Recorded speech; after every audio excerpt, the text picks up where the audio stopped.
Suzanne Morphew in 2020, 49-year-old Suzanne Morphew, her husband Barry Morphew, and their two daughters, Macy and Mallory, resided in Colorado. Suzanne rode her bike near Maysville, Colorado, on May 10th. Her neighbor reported her missing to the police when she failed to return home. Her bike was the only item discovered in the forested region where Suzanne had gone bicycling, but she was nowhere to be seen. Shortly after her disappearance on May 17th, Barry made a heartfelt plea on Facebook, promising to do everything it takes to get her back. "Oh, Suzanne, please, if someone hears this and knows that you are out there, let us know and we will do everything in our power to get you back. Your girls need you and we love and miss you." Not a single question was raised. "I'll do whatever it takes to get you back, no matter how much they demand it. I adore you, honey. I really want you back." The investigation was worked on by more than 70 investigators from several agencies. They followed up on over 1,400 tips, conducted over 400 interviews, and executed 135 search warrants. He was also charged with tampering with evidence and attempting to influence a public official, even though the case had gone cold at one time. Barry is being held without bond at the Chaffee County Detention Facility. Though her body has not yet been located, Chaffee County Sheriff Jones Beasley claims they have sufficient evidence that Barry killed his wife. Unfortunately, authorities are unable to provide a reason for Barry's crime or explain what led them to charge him. Johns said, "Today is not a day to celebrate, nor does it signal the conclusion of this investigation. Instead, it's the next phase of our extremely challenging but crucial quest for justice for Suzanne and her family." He expressed gratitude to Linda Stanley, the 11th Judicial District Attorney, the FBI, and the Colorado Bureau of Investigation for their contributions to cracking the case. Suzanne's sister expressed her gratitude to the police and thanked them. "For my sister, justice is finally starting today. It has been a journey no one ever thought they would undertake. We do know, for example, that on the day his wife vanished, Barry was staying at a hotel in Broomfield, Colorado.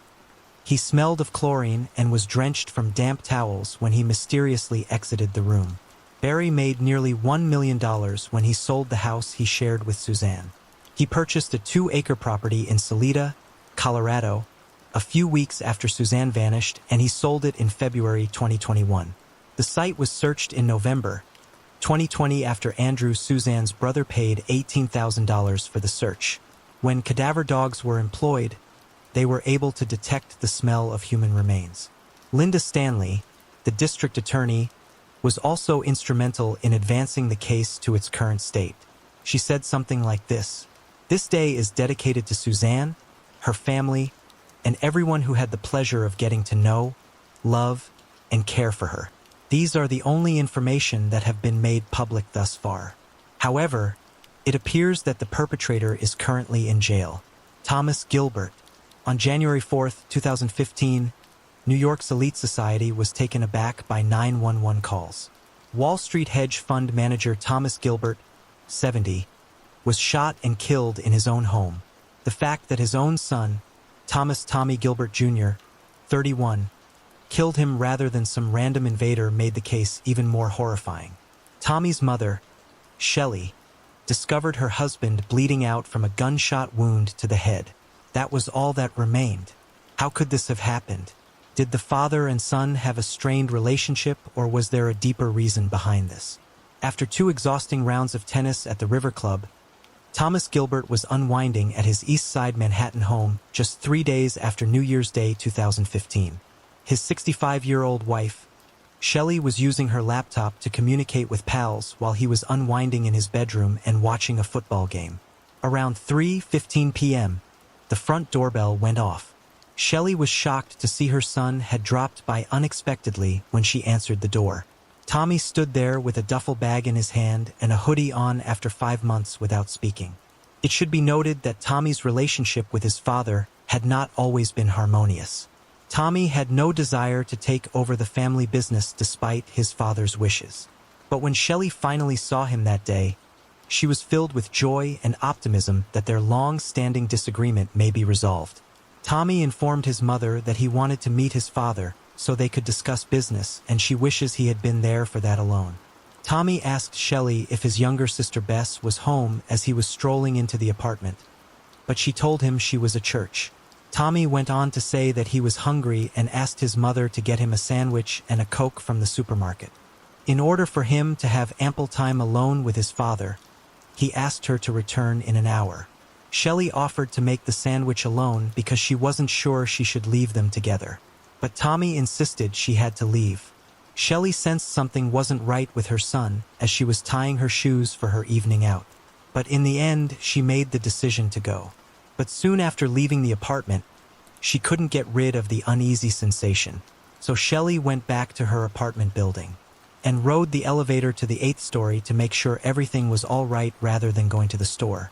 But by the time she came back, Tommy had vanished, leaving a terrifying scene in his wake. Thomas Gilbert, her spouse, had been fatally shot by gunfire. His head was bleeding profusely, and he was holding a 40mm Glock against his chest with his left hand. The 911 call that explained Tommy's actions did not necessitate a thorough investigation to identify a suspect, but the police still sought some proof to establish Tommy's guilt.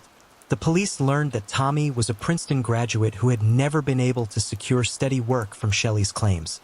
Tommy had experienced an opulent life as a pampered son. His preference was more for clubbing and surfing than he was for inheriting and running his father's company.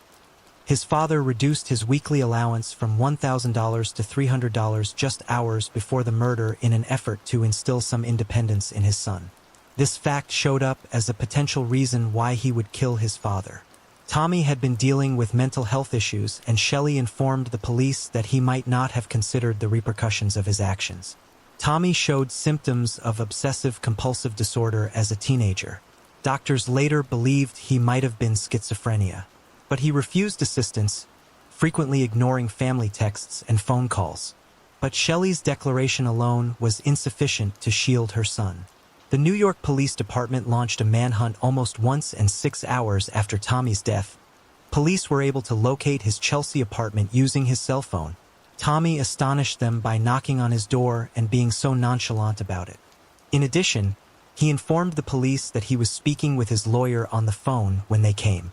Following his arrest, Tommy faced charges of murder and unlawful possession of a weapon.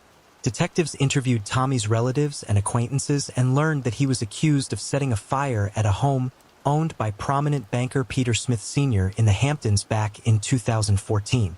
There were no accusations made against Tommy. Tommy and Peter Smith Jr., the owner's son, were friends before they fell out. Investigators also learned that Tommy had purchased his own firearm online a few months before to the murder and had to drive all the way to Ohio with it because it was against the law to mail it. In the months preceding his father's death, the authorities also examined his computer and discovered that he had been looking for websites such as .com and .com. Based on the available information, Tommy appeared to be experiencing symptoms of a mental illness, but his day was not going to get better.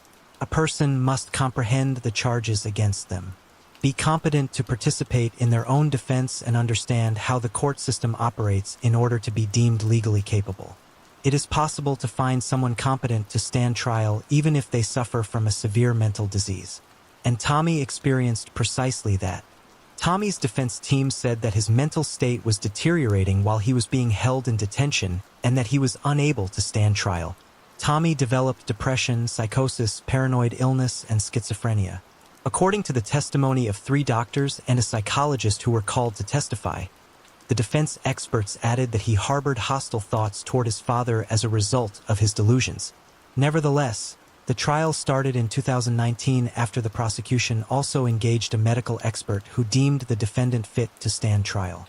Shelley Gilbert, the son's mother, testified in court that her son had not acted out of retaliation or money grubbing, but rather that he had become so mentally ill that he was unable to comprehend that what he had done when he shot his father was wrong or illegal. Mr. Craig Ordner, the chief prosecutor, refuted the statement. He added that when Tommy placed the gun in his father's hand to give the impression that he had committed suicide, he was completely aware of the circumstances. Tommy also demonstrated how well he grasped the repercussions of his actions by calling his attorney before the cops had located him. Shelley implored the magistrate to commit her son to a mental health institution. She informed them that his father would have also desired for him to be given another chance, but that was not going to occur.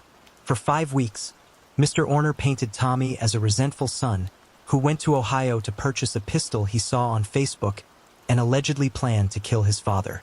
Tommy's claim of insanity was rejected, and on June 28, 2019, he was convicted guilty of second-degree murder and 2 counts of possessing weapons. And on September 27, 2019, 2 months later, he received a sentence that carried a maximum of 30 years to life in jail. He'll be 65 years old when he becomes eligible for parole. Moving on to the next case. Sophie Toussaint Duplantier, Paris, France was home to 39-year-old documentary producer Sophie Toussaint Duplantier. She captivated everyone she came into contact with her intelligence and beauty. Her complexion was as pale as porcelain, yet her hair was a fiery gold. Her radiant grin shone under the lights of the events she attended. In the numerous paparazzi cameras that bordered the premieres and high society parties, she was invited to immortalize her breathtaking image. When Sophie first met Daniel Toussaint Duplantier, she was raising her kid from a previous marriage alone. In the French film industry, Daniel was a well-known and renowned film producer. In 1988, Sophie and him were romantically involved after meeting at work. Although Daniel and Sophie had already been married twice and were 16 years apart, they connected intellectually and shared similar passions and interests in work. On June 18, 1991, Daniel and Sophie were married. Whereas Sophie desired a much simpler and more secluded life, Daniel led a life full with premieres and parties. Sophie fell in love with Ireland's scenery during her multiple visits there as a teenager. To get away from her hectic socialite life, Sophie purchased a vacation property in Shoal, Ireland, in 1993, close to Tormayer, West Cork. She selected a rather remote house on windy days. Its windows and doors rattled, and it lacked light and heating. She would frequently spend the holidays with her kid at this remote house. Sophie made the decision to take a vacation by plane to Ireland on December 19, 1996. She requested a few friends and family members to go with her, but as Christmas was quickly approaching, nobody was available. So she made the decision to travel alone on December 20th. 1996, she landed in Ireland early and leased a Ford Fiesta to go to her vacation house in Tumor, West Cork. She intended to spend a few days there before spending Christmas in Paris. She made a stop at a Texaco gas station en route to her residence in order to get wood for starting a fire. After that, she went to Scholl's Courtyard Bar and had lunch there between 3:30 and 4 p.m., after which she drove home. She called the housekeeper as soon as she got there to speak with her. She brought goods into town the following day and took out cash from the ATM. About 4:30 p.m., she made her way back to her home. When last seen, she was outside her residence. She is thought to have spent the rest of the day at the house. She tried to reach Daniel in France later that night, but he did not answer. But he gave her a call back at about 11 at night. Daniel reported that their chat was fairly amicable and that Sophie appeared to be unfazed. On December 22nd, the next day, she went to the Dunluff ruins at Three Castles Head. She went to see a friend later that day and told her about the woman she had seen at the ruins who had really startled her. Sophie had stated, "Oh my God, I saw a woman like a white shape." According to her acquaintance, the people in the area think Sophie had seen the Lady of the Lake. The Lady of the Lake is an urban legend that claims to be a ghost that haunts the castle ruins, and that seeing her will cause death in a matter of hours. On December 23, 1996, at approximately 10 in the morning, Sophie's corpse would be discovered in the laneway next to her vacation house. Shirley Foster, a neighbor, made the discovery of her. Sophie was discovered with her boots, liquor leggings, and white top on. Her clothing became entangled in the barbed wire encircling her residence. Her murder had been terrible. Her hands and arms were covered in several defensive wounds. She had likely been struck with a fire poker as she had sustained significant injuries to her head and upper chest. She had sustained serious facial and head injuries. Sophie was found lying on the ground, and a concrete block that looked like it had been dropped on her head was discovered at the murder site. Her body was surrounded by a pool of blood, and the middle gate nearby had blood stains on it. Police entered the house and discovered it to be unaltered. There was not the slightest indication of a break-in. It appeared that someone had visited Sophie that evening because her bed was not made and 2 wine glasses were left to dry on the draining board next to the kitchen sink. An expert in fingerprints attempted to remove fingerprints from wine glasses and other household items, but the attempt was unsuccessful. Other than Sophie's fingerprint, the expert was unable to locate any others. Between Sophie's fingernails, there were hair strands stained with blood. Nonetheless, forensic examination identified the blood and hair as belonging to Sophie. Oddly, not a single bit of DNA evidence was discovered by the police at the crime scene. The house's front and rear doors were latching and closed when the police arrived. The laneway's massive gate was ajar, despite the fact that the neighbors claimed Sophie typically kept it locked. According to the police, Sophie was attacked inside her house, but she managed to flee and make her way outdoors where she attempted to scale a fence, but got tangled in the barbed wire. This allowed her assassin enough time to track her down and execute her with brutality. Since Sophie's body was discovered close to Breyer's, authorities think the murderer may have suffered injuries and may have had markings or scratches on his hands and face. Over the following few days, police conducted questionnaires about the murder and conducted door-to-door interviews with residents. Over the course of the inquiry, 50 suspects would be eliminated in total. A local business owner named Marie Farrell reported to the police on December 27, 1996, that she had seen Sophie in her store on December 21st, sometime about 3 o'clock in the afternoon. Marie reported seeing a man with an extremely long black coat standing outside her store. She claimed that the man followed Sophie out of the store. A lady calling police under the alias Fiona made contact with them on January 11, 1997. She informed them that the night Sophie was killed at around 3 in the morning, she had spotted a man by Kelfila Bridge. Sophie's house is only 2.6 kilometers away from Kelfila Bridge. The woman ended the call without providing any more details.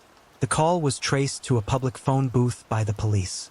Fiona was asked to get in touch with the police on January 20th in order to provide them with any information on the individual she had seen near Kilfodder Bridge.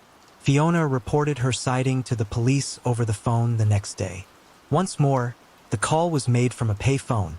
Fiona called the police again on January 24th, this time letting them know that she was unable to meet with them to discuss the sighting. However, when authorities followed the call this time, they discovered that Marie Farrell's house was the source. Marie Farrell, the proprietor of the shop who had reported seeing a man in a long black coat pursuing Sophie, was Fiona. She explained to police that she didn't want to make a public statement because the night she saw the man on the bridge, she was with another man and she didn't want her husband to find out. She added that there was a man on the bridge who was swinging his arms wildly and looked to be intoxicated. Afterwards, she claimed to have seen the man once more in January at a nearby store, and she had identified him to the police. They found out that Ian Bailey was the man she had indicated. Journalist Ian Bailey resides in Shoal, Ireland. He relocated to Shoal in 1991 from Manchester, England, where he had been born and raised. Bailey met Welsh artist Jules Thomas while working as a freelance journalist. Bailey moved into Leeskia, Shoal, to live with Jules. Bailey allegedly had a history of abusing Jules at home, and in 2001, he was found guilty of assault. The first journalist to arrive at Sophie's crime scene was Bailey. At 1:40 p.m., Bailey received a call concerning the murder of a foreign nationalist from Eddie Cassidy, a reporter for the Irish Examiner. Despite the fact that there were a lot of foreign nationalists residing in West Cork at the time, it is said that Bailey and Jules went directly to the location of the crime. A witness claims that Bailey had informed them at approximately 11:45 p.m. that day that he was covering a French woman's later. When questioned about how he knew the victim was French at the time, neither the police nor the media were aware of this. Barley replied that Eddie Cassidy had informed him that the victim was a French woman. When questioned, Eddie Cassidy said that he had merely informed him that the deceased was a foreign nationalist and that he was unaware of the victim's nationality at the time. Bailey wrote several stories about the case in the days that followed. He said in the papers that the woman had several male partners in France and that it was probable that one of them had killed her. He also revealed facts about the crime scene that the general public was unaware of. It seems as though he directed the inquiry from West Cork to France. Furthermore, in the days following the murder, a number of witnesses claimed to have seen Bailey with numerous scratches on his arms. Bailey claimed that he had cut down a Christmas tree, which is what caused the scratches. He claimed to have gotten up to the top of a pine tree, saw the top fall off and scratched his arms trying to bring it down the tree. In addition, Bailey claimed to have acquired a scratch on his forehead while murdering 3 turkeys. Bailey and Jules were taken into custody on February 10th in connection with Sophie Toussaint Duplantier's murder. When asked where he had been, he told police that the previous evening he had gone to a nearby pub with Jules and had arrived home at around 12:30 in the morning. After that, he said he went to bed and slept till the next morning. At first, Jules confirmed his account. Jules later claimed, though, that Bailey might have gotten out of bed an hour or so later. When Jules visited him again at 9 in the morning, she reported that he had a new scratch on his forehead. Bailey then asserted that he had gotten out of bed, but it was only at 4 in the morning and that he had spent 30 minutes writing an article before going back to sleep. Afterwards, Bailey and Jules were freed from custody with no charges. Later on, several people would come forward to claim that Bailey had admitted to killing Sophie. On February 4th, Malachi Reed, a youngster, reported to the police that Bailey had claimed to have killed Sophie, stating that he had, quote, gone up there with a rock and bashed her effing brains out while giving him a lift home. When Bailey admitted to killing Sophie in 1998 while out drinking with Richie and Rosie Shelley, he said, I did it. I completed it. I overreached myself. Bailey was detained once more in 1998 in connection with Sophie's murder, but this time he was not prosecuted. Marie Farrell testified for the newspapers in a 2003 libel trial proving that Bailey was the man she saw on the bridge. Following that, Marie claimed Bailey harassed her. And in 2004, Bailey threatened to take Marie to court if she did not take back her statement. Retraction of the statement and admission of coercion by the police to misidentify Bailey as the man she saw on the Cuyahoga Bridge were the highlights of Marie's 2005 statement. Bailey's arrest warrant was issued in 2010 by a French magistrate. However, in 2012 and again in 2017, the Irish Supreme Court rejected his request for extradition. A French court tried Bailey absentee in 2019. On May 31, 2019, Bailey was found guilty of murder and given a 25-year prison term.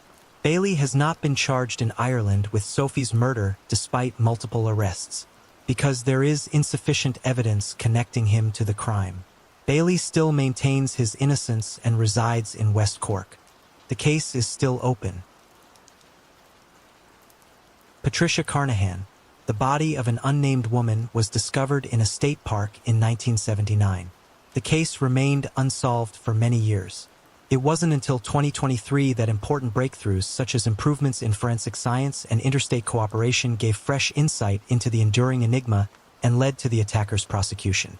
The date was September 28, 1979 at the Sugar Pine Point State Park campground on Lake Tahoe. A woman's body was found. She looked as though she had been strangled and had been severely battered and wounded.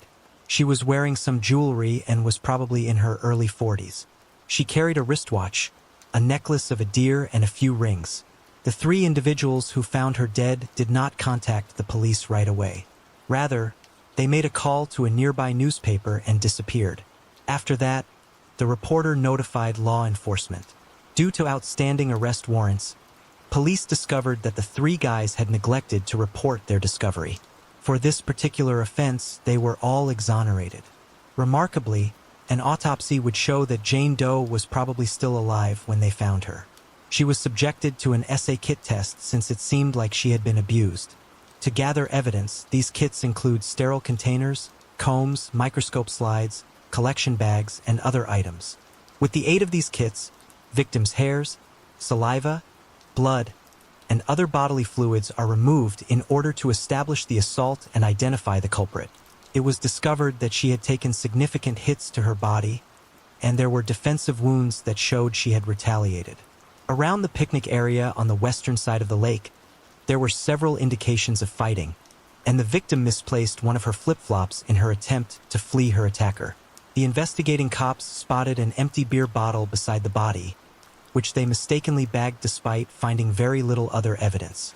Forensic technology was not as developed in 1979 as it is now. The body was kept for a very long time in the morgue and the evidence was filed away. The decision was made to bury the unidentified woman in an unmarked grave in a potter's field in El Dorado County, since no one came forward to claim her. As it was then, Lake Tahoe has always been a well-liked vacation spot. People from all over the world constantly flock to the beaches and campsites, so it was challenging to find this woman. She can be from wherever. There was no way to find out who she was or how she got there at the time because police did not find a car or any other possessions. Due to technological limitations, it was deemed a cold case and was withdrawn from consideration. The victims and the beer bottle's DNA were examined years later in 1986 when the technology of DNA testing was developed. It was evident the attacker owned the bottle, but until decades later, nothing more was done. In 2014, investigating officer John Gaines took up this case some 36 years after it began. He reopened Jane Doe's files from Lake Tahoe.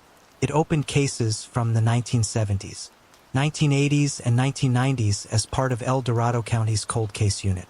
He dug out the body in the Jane Doe case at Lake Tahoe.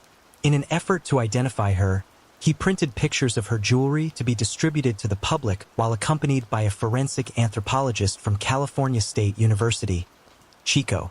Local publications ran the photos, but there were few leads.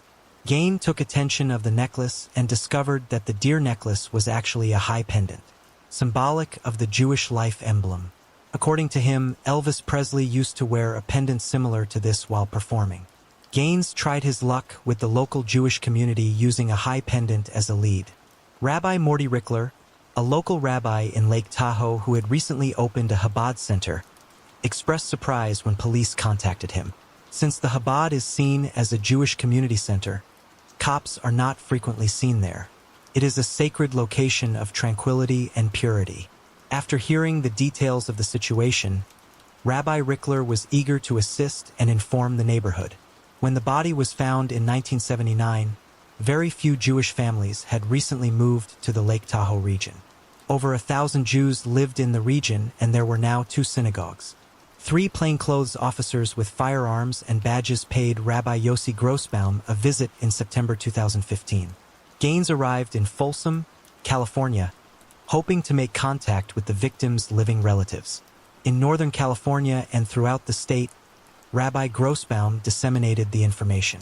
Eventually, a family identified the pendant in the press and stepped forward.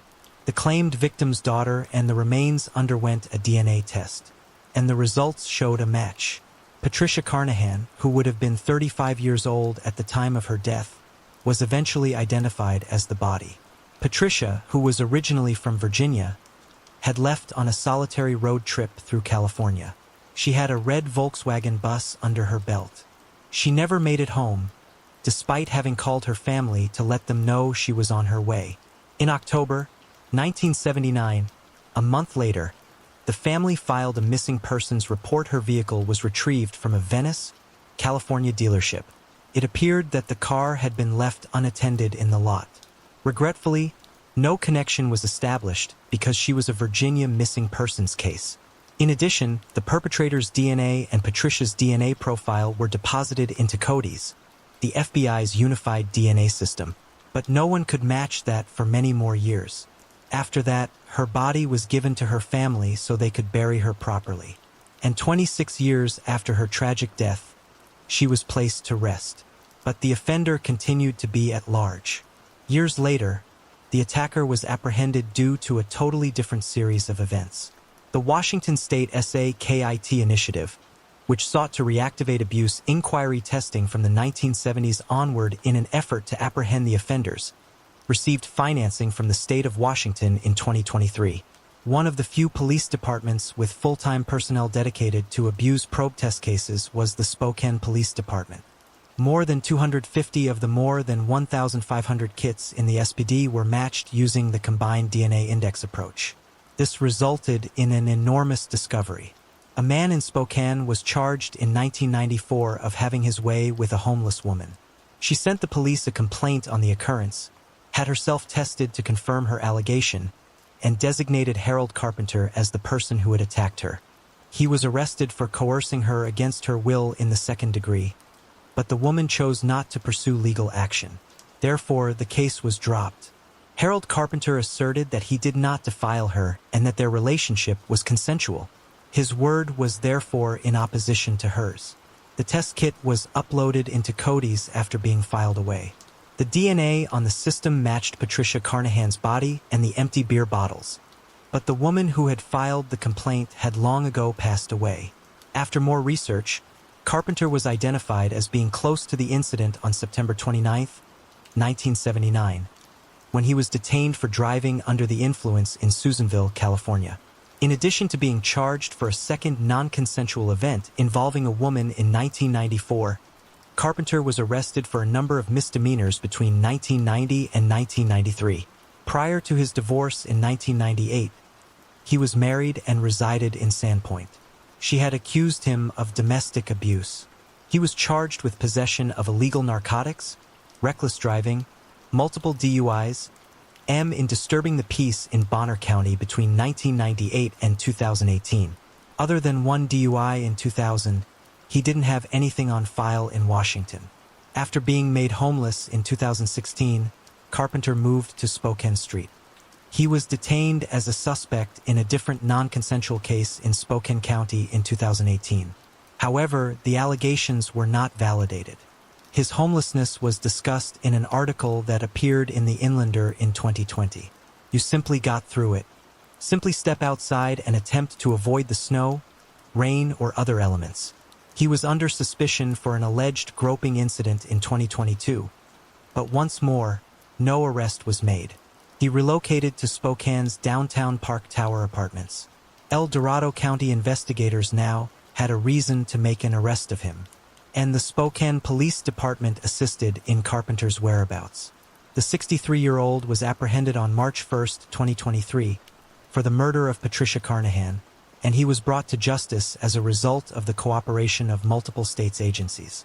The Spokane case was not pursued because of the statute of limitations, and no charges were brought against him in that specific case. He is being held in Spokane County Jail without bond while he waits to be extradited to El Dorado so that he can face charges for his actions. The long-running cold case was eventually solved. Thanks to forensic technology advancements and cross-state agency cooperation, Patricia Carnahan's attacker was identified 44 years later. Nearly 50 years later, the mystery surrounding the 1979 Lake Tahoe Jane Doe has been solved. Moving on to the next case. Sabrina Underwood, nestled in the northwestern Arkansas Ozark Mountains, Huntsville, Arkansas, was a small, tight-knit rural town in the 1990s. The town was a place where community ties were strong and life proceeded at a slower pace compared to larger urban regions. Its character was profoundly anchored in its historical and agricultural traditions. Throughout the 1990s, Huntsville's community life was characterized by a strong sense of solidarity. Locals were frequently acquainted, and the town's social fabric was knitted by a variety of neighborhood activities. Every year, the people of Huntsville eagerly anticipated the town fairs, parades, and festivals. These events gave participants a chance to socialize and cement their ties to the community in addition to offering entertainment. This rustic setting served as the setting for the tragic story of Sabrina Underwood. On January 20th, 1991, Sabrina Underwood, then 19 years old, vanished from sight after her mother let her off at the U.S. Highway 41262 in Boone County, close to Bear Creek. At the time, Sabrina was traveling to Calico Rock to see her boyfriend who was serving time in jail. The neighborhood was shocked by Sabrina's abduction, and her mother never saw her again. There were months of tense anticipation after Sabrina vanished. Then, on April 8, 1991, a somber finding stunned the town. A hunter discovered human remains close to the Gum Spring Cemetery, northwest of Little Rock, along with hair, underwear, and an ear stud. It was determined that the bones belonged to Sabrina Underwood, whose destiny was very different from what she had intended to accomplish. The cause of Sabrina's death was initially ruled as unknown, which sparked a laborious and devastating investigation. Law enforcement agents put in a great deal of effort in interviewing suspects, following up on leads, and trying to piece together the details of her case. Their diligent work went unrewarded as the case eventually fizzled out, leaving Huntsville under a cloud of unanswered mystery for years to come. The darkness would not lift for over 30 years. A crucial tip surfaced in July 2022, launching the probe once more. A startling and unsettling confession letter was in the possession of a local lawyer whose client was serving time in an Arkansas state prison. When his estranged wife, Kirsty Headley, was killed in 2018, the client, Rick Allen Headley, was already serving a life sentence. The confession letter gave the long-abandoned case new life by revealing graphic details of Sabrina Underwood's terrible demise. Rick Allen Headley was questioned by detectives right away regarding the contents of the confession letter. His shocking information would throw light on the horrific crime that had been hidden for almost 30 years. Headley confessed to the crime, and his account read like a terrifying story that had come to pass in the sleepy town of Huntsville. Headley's admission, according to the affidavit, gave a bleak impression of Sabrina's last moments. At a gas stop, he said, Sabrina approached him and asked for a ride. Hadley would be plagued by the events of that ride for years to come. In a startling change of events, Sabrina approached Hadley and startlingly demanded money, threatening to harm him if he rejected her advances. Hadley told a terrifying story of the events leading up to Sabrina's terrible end. Following their sexual session in his truck, Sabrina told him she would require a large payment from him, or she would disclose that he had hurt her. Headley was taken aback by this news and realized that trouble was ahead. The subsequent occurrences were really terrifying.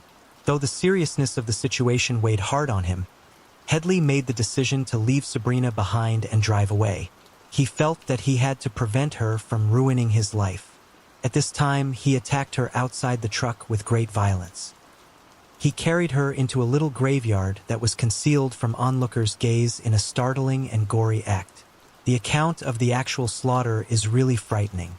Headley admitted to severing Sabrina's neck with a Rambo-style knife that had a compass attached at the end. He gave a vivid account of how he snapped the bone and removed her head from her body by hammering on the knife blade with a rock. He said that his goal was to make sure Sabrina never found out what had happened to her. After doing this horrific deed, Headley hid Sabrina's body from sight by covering it with logs and foliage. Then he collected her possessions and put them close to her body. The knife and rock used in the horrific act were thrown into a stretch of woods many miles distant. Headley took off his blood-stained clothes at his mountain home apartment, threw them in a garbage bag, and showered to rid himself of Sabrina's blood.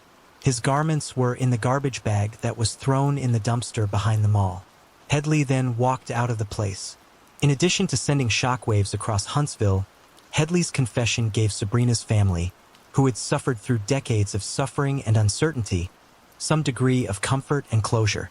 A much-needed turning point in the pursuit of justice in the unsolved Sabrina Lynn Underwood case has been reached with the apprehension of Rick Allen Headley. He is currently being charged in relation to Sabrina's case, and the community is eagerly awaiting his anticipated court appearance in Fulton County Circuit Court in late November 2023. The case serves as a sobering reminder of both the small-town community's unwavering spirit and the police enforcement's unwavering loyalty. Moving on to the next case. Shelley and Warner imagine a small town in the summer of 1980 where everyone was laughing and life seemed to go on without a hitch. However, in the heart of this town, called Mishawaka, a terrible tragedy occurred that would haunt the residents for the rest of their lives. Shelley and Warner, at 15 years old, vanished from sight on June 15, 1980, leaving her family devastated. Her lifeless body with a gunshot wound to the head was discovered next to the Madison Road railroad tracks 10 agonizing days later. In a quiet village, how could such a horrific act take place? Who may have committed this heinous act? The bustling commercial city of Mishawaka in northern Indiana has a certain charm all its own. Thanks to Penn Township's ideal location along the St. Joseph River in St. Joseph County, everyday life is set against a breathtaking backdrop. With a population of roughly 51,000, The city is delighted to be called the Princess City. In Mishawaka, new residential subdivisions and established neighborhoods coexist. The city was carefully designed to promote a strong sense of community and connectedness. The people there are well known for their generosity, camaraderie, and mutual love of adventure. A horrific incident that irrevocably ruined Mishawaka's tranquility and etched its name in the annals of tragedy occurred even in this close-knit community. On July 4, 1964, Shelley Ann Werner was born, although not much is known about her early life. She shared a home in Mishawaka, Indiana, with her mother, Kathleen Werner. Following the split of her parents, Shelley was raised by her mother. Her mother was an elementary school teacher in the neighborhood. At the tender age of 15, Shelley enrolled at Mishawaka High School, where she played sports and sang in the band. She was single and had no enemies that she was aware of. Young Shelley had a bright future ahead of her and was motivated to achieve her objectives. She was optimistic and lively. At the moment, Shelley was brimming with youthful energy and enthusiasm for life's possibilities. She had no idea that fate had other ideas for her. Mishawaka's quiet routine was upended on June 16, 1980 by an occurrence that would leave the community irrevocably traumatized. Shelley Ann Werner, a 15-year-old Mishawaka high school student, started out on what was meant to be a normal day. She drove her 1973 Volkswagen 2 miles to the nearest Wilkes grocery, wishing her mother Kathleen a fond farewell. Time passed, and there was an eerie calm surrounding the Werner residence. Shelley hasn't returned to her house in more than an hour. Kathleen quickly began to experience terror and anxiety. Kathleen waited a little longer till she was forced to phone the police due to her desperation. Her voice faltered when she told the authorities about her daughter's disappearance. At first, the Mishawaka Police Department handled the case as a missing persons case because they believed it included a young runaway. But as time passed, a horrifying insight became clear. After a torturous 24 hours, Shelley was still nowhere to be found. As their degree of concern grew, investigators quickly modified the investigation status to suspected abduction. There were no overt indicators of foul play, which left detectives perplexed in those early hours of desperation. Kathleen's first call was reported as a regular missing person, but nothing had changed by the next day. Mishawaka town was now under the shadow of suspicion, setting the stage for an unsettling mystery that would unfold over many years. Following an immediate inquiry, the authorities learned that Shelley had arrived to Wilt's supermarket on June 16th of that year. At approximately 1:30 p.m., she was seen shopping for groceries, and at approximately 2:00 p.m., she was seen exiting the store. She made her way to her car, which was parked roughly 50 feet from the store's entrance. But things took a turn for the worst as soon as she got into her car. A man with blonde hair, who appeared to be between 16 and 18 years old, with a height of 5'7" and a weight of approximately all 130 pounds, was observed skulking around the shop. The young man allegedly approached Shelley's automobile further closely. According to witnesses, abruptly he took over the driving and shoved Shelley into the passenger seat. They claim that Shelley looked taken aback by the abrupt intrusion. The witnesses could only see the man's back. As a result, it was difficult to tell if Shelley was in danger or if someone was using a weapon to silence her. Shelley was in the passenger seat when the man quickly drove off. It was an astonishing and frightening conduct that left bystanders perplexed. Anxious family members and friends launched a big collective hunt to see if anyone might learn anything about the missing little child. Authorities issued a drawing of the first suspect based on the witness's statement in an attempt to enlist the public's assistance. A terrible discovery made a few hours later made them even more afraid of the unknown. Shelley's automobile was discovered abandoned in the parking lot of the neighboring OSS Shull, Indiana shopping center. There was no trace of a scuffle inside the car, and Shelley was not present. As investigators attempted to piece together what had transpired, they kept looking for information. Two young females were exploring a wooded region outside of South Bend, Indiana, after 10 days of suffering and frustration when they saw an awful sight. A young woman's half-nude body was discovered in a ditch next to the railroad tracks.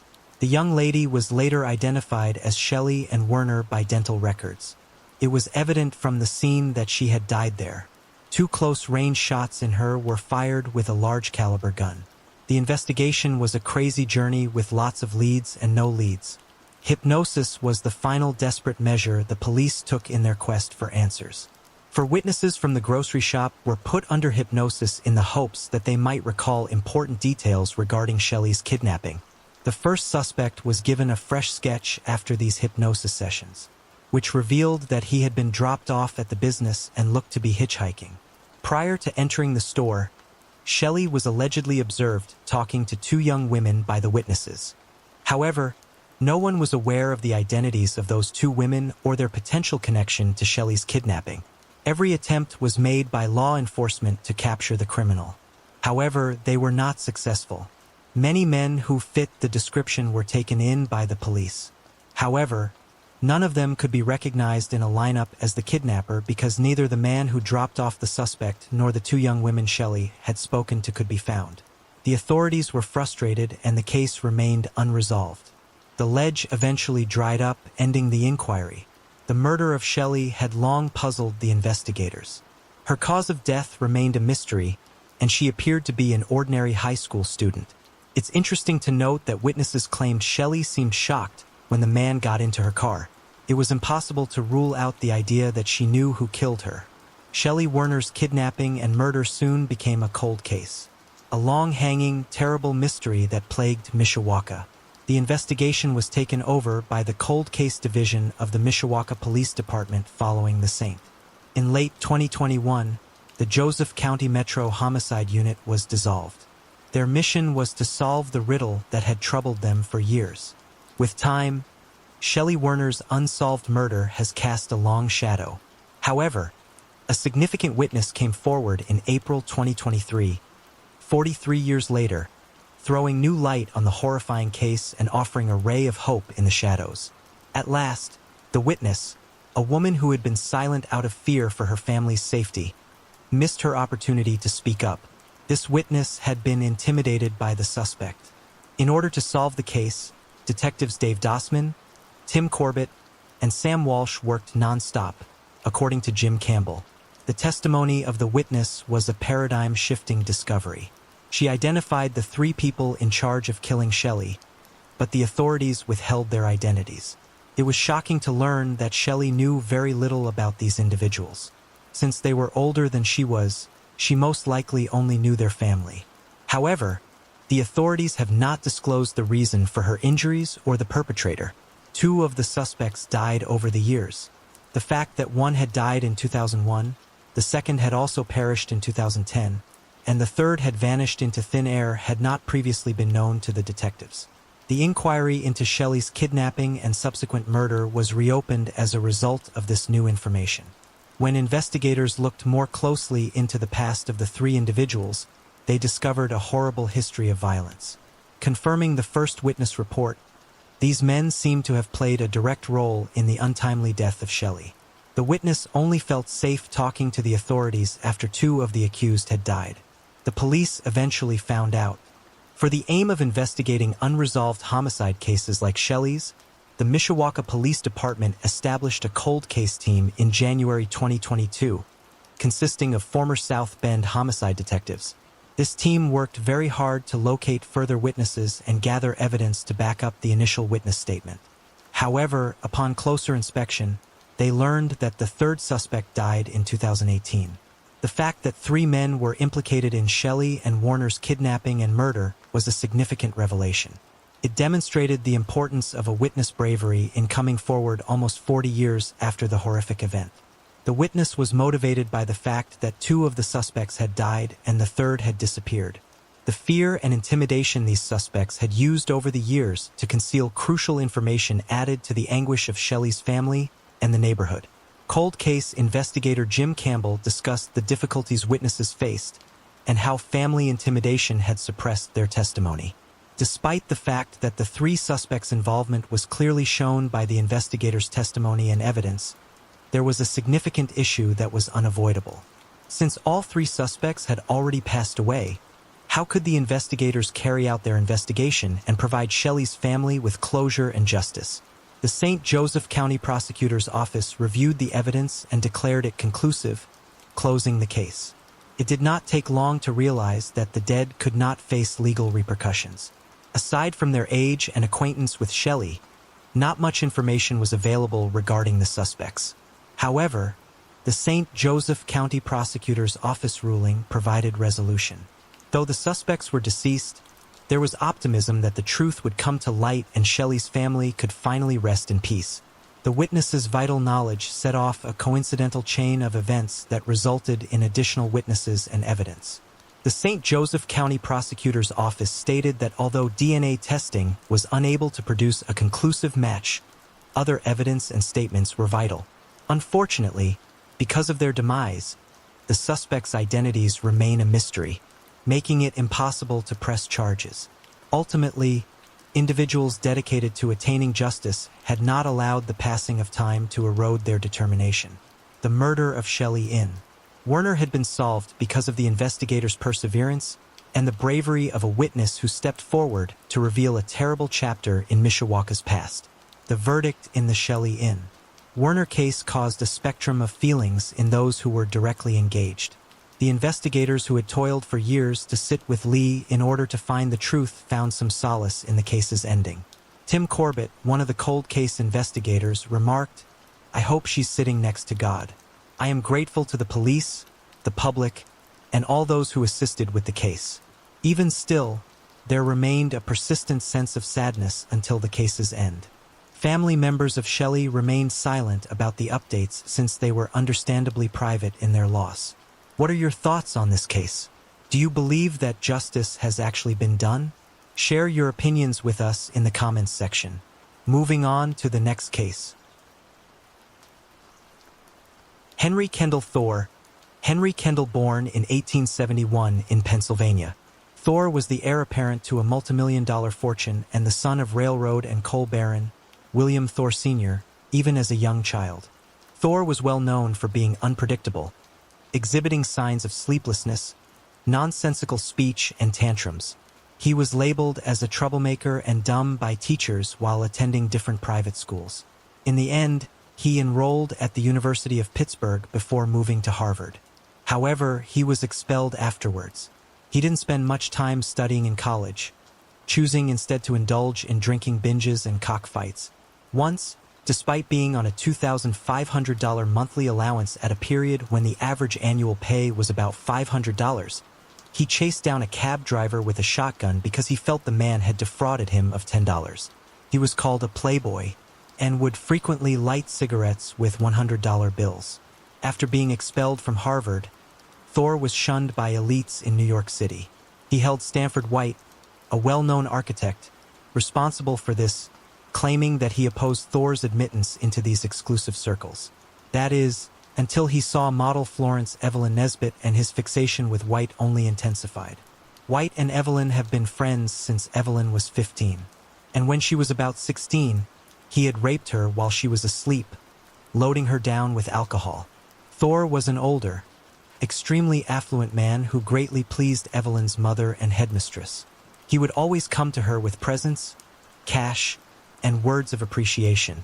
Eventually, they would travel to Europe together, where he proposed to Evelyn. She refused at first as she knew Thor was fixated on female virginity. But she later told him the truth about what had transpired with White, which infuriated him. Since Evelyn was no longer a virgin, he believed that White had destroyed Evelyn. 1905 saw the couple's marriage.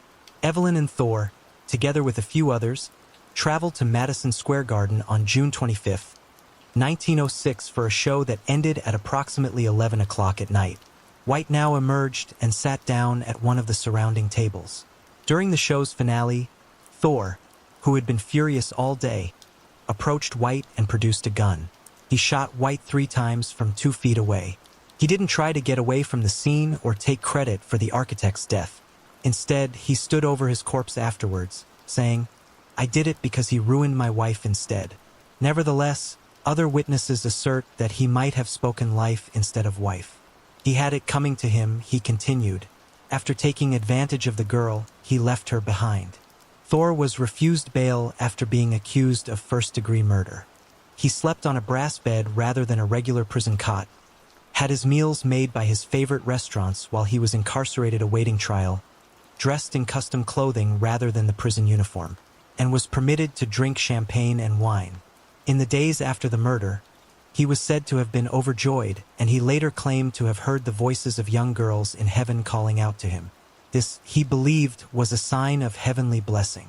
Thor's mother, who had been defending the family reputation for years by settling lawsuits brought by her son, hired the top defense attorney available, which would have cost the family $750,000 in today's currency.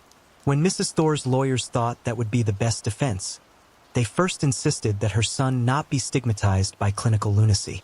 Thus, the two came to an agreement whereby Thor would claim temporary insanity. It's been said that Ms. Thor's son inherited her family's history of mental illness. He had physically and sexually abused Evelyn throughout the years, had a tendency to seduce victims into a place where he could restrain and physically abuse them. His sexual desires have been described as sadistic. Tens of thousands of dollars had been used to buy the silence of the victims. Thor's first trial ended with a deadlock jury. January 1908 saw the start of his second trial, which continued until February 1st, when he was judged not guilty by reason of insanity. Given a life sentence in the Fishkill, New York-based Madeline State Hospital for the criminally insane. Despite the fact that his exceptional riches gave him access to benefits that regular patients could not after being placed there, his legal team worked to have him declared sane in 1915. A trial was held to ascertain his sanity, and he was declared sane and allowed to return to society. Thor was accused of kidnapping, beating, and sexually abusing Frederick Gump, a 19-year-old, just a year later. Thor tried to kill himself after bribing the Gump family and left Philadelphia. After being committed to a mental hospital once more, he was eventually found to be sane once more and was freed in 1924. In 1947, Thor passed away in Miami, Florida from a heart attack. His age was 76. He was buried in Pittsburgh and left Evelyn the modern equivalent of about $121,000 of his $12 million wealth. Ashley Parlier, after an argument with her parents, Reese and Sherry Parlier, on Sunday, June 12, 2005, Ashley Parlier, then 21 years old, walked out of their Battle Creek home. After a week, Ashley was still missing, so her family submitted a missing persons report. For over a decade, all efforts to locate her have yielded no results. Her family and the police searched desperately for information, and they didn't find anything until 18 years later. Where on earth might Ashley have gone? What, in the end, made it possible for people to learn what had happened to her? Join us as we unravel the mysteries surrounding this unsolved case that took 18 years to resolve. Over 50,000 people live in Battle Creek, Michigan, according to the 2020 census. A close-knit community where residents engage in daring activities and get to know one another by name is fostered by the city's abundance of parks and historic landmarks. Although Battle Creek has a warm and inviting atmosphere, its violent crime rate is much higher than the national norm, raising major concerns about public safety. This circumstance exacerbated the community's anguish over Ashley Parlier's disappearance in 2005, a case that left the community shocked and in search of answers. Ashley Parlier's parents, Russell and Sherry Parlier, were overjoyed when she was born on October 16, 1983. She was the Parlier family's second child. Her early years suggested that she was a shy little girl. This was less a result of her lack of zest for life and more reflection of her innate temperament. Actually, Nicole, Ashley's older sister, used to quip that Ashley had an unwavering faith in humans. Ashley attempted to see the best in everyone. She had dark brown eyes and a grin that showed off her slightly misaligned, but incredibly charming teeth. She genuinely thought that everyone was just as she had imagined. Kind-hearted, Nicole thought back. Ashley never let her modest mental impairment, which would have made her cognitive abilities comparable to those of a 12 to 14-year-old, to dictate how she lived. Her spirit was robust and forceful. After graduating from Battle Creek High School, which is located in the bustling Northeast Capital neighborhood, she got a job at the adjacent Taco Bell. At that moment, her dreams of owning a car started to materialize with every paycheck. She took out a tiny amount of her earnings, daydreaming of the freedom that owning an automobile would bring. Ashley was full of hopes and dreams, but reality had different plans. The unexpected turns of fate lurked in the shadows. And for someone as trusting and good as Ashley, the world was terribly unprepared to repay her kindness. Nobody realized that she was about to experience a tragic ending that would sap her hope for a better future. Ashley Parlier, who was 21 years old, was 5 feet 9 inches tall and had a slender physique. She weighed little under 100 pounds. For someone of her caliber, every bodily alteration of any size had to be noteworthy. This was especially the case for her devoted parents, who spotted a strange lump on their daughter's body on the fateful day of June 12, 2005. Ashley's extraordinary mental capacity and compassionate disposition caused her parents to first worry about her well-being. Their anxieties were heightened by the possible health consequences, and they were keen to have her evaluated. If Ashley were to become pregnant, they felt that prenatal care was essential. Nobody found the realization, the anxieties, or the conversations that followed easy, Ashley least of all. The tension in the urban community of Bedford Township increased after a violent altercation at the Parlier residence. Ashley hurriedly fled the family home because she was upset. She took very little, but she did have roughly $700 in cash. She lacked a phone, credit card, license, and automobile. Her only choice was to use this money. At first, it was thought Ashley had left because she needed a little vacation to calm down. If you can try spending a day or two at a friend's place. The Parlier family hung onto this optimism, but the Parlier family began to feel a rising feeling of dread as the minutes grew into hours and the hours into days. The family's optimism gradually turned to fear. Ashley's family was disturbed by every unanswered phone and unwanted knock on the door, which caused the formerly lively home to become silent. As the days passed and their darkest worries began to come true, the Parlier family was unable to wait any longer. They knew something was really wrong, so they made the decision to report Ashley missing to the police. Anxiety and anguish take the place of their expectations. Investigators immediately began to examine into Ashley Parlier's unexplained disappearance. At first, the evidence seems to be sparse. The public was sent an image of Ashley wearing a checkered blouse, blue trousers, and brown leather sandals in the hopes that someone had heard something or seen something that could lead to her location. Ashley Parlier had a unique and remarkable physical appearance, but what was really concerning was how she felt emotionally before she vanished. Her unintended pregnancy, susceptibility due to her mental state, and the major disagreement she had with her family just before her disappearance all contributed to the case's increasing complexity. Ashley was believed to have been saw multiple times in the Houghton Lake area, which was a good lead. The family's temporary despair was lessened by hopes for her safe return. This brief moment of optimism, though, was short-lived since every sighting that was recorded turned out to be a false lead, frustrating both the family and the investigators. Then, because of the delay in reporting Ashley's disappearance, the investigators concentrated on Sherry and Russell Parlier, Ashley's parents, who she was closest to. Suspicion was directed towards her parents. Russell volunteered to take the polygraph exam, which he passed. Sherry declined, stating that she had health problems. Later on, it was revealed that Sherry was showing early symptoms of Huntington's disease. Nicole, Ashley's sister, noted how out of character Ashley's prolonged absence was and how unusual it was for her to act in this way. The family had just assumed she was cooling off at a friend's house after the violent quarrel and had been waiting for her to come home. They delayed alerting the police because of this stupid assumption, which complicated the investigation. While the investigators tried to get in touch with Ashley's former boyfriend, whose identity hasn't been made public, who was believed to be the father of her unborn kid, the circle of distrust expanded. At the time, he was seeing another woman who was also carrying his child.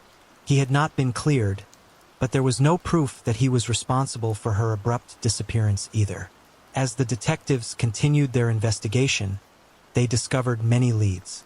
There are conjectures that Ashley may have had mental health issues. This led the authorities to look for a body gruesomely in an attempt to locate information that would provide some closure.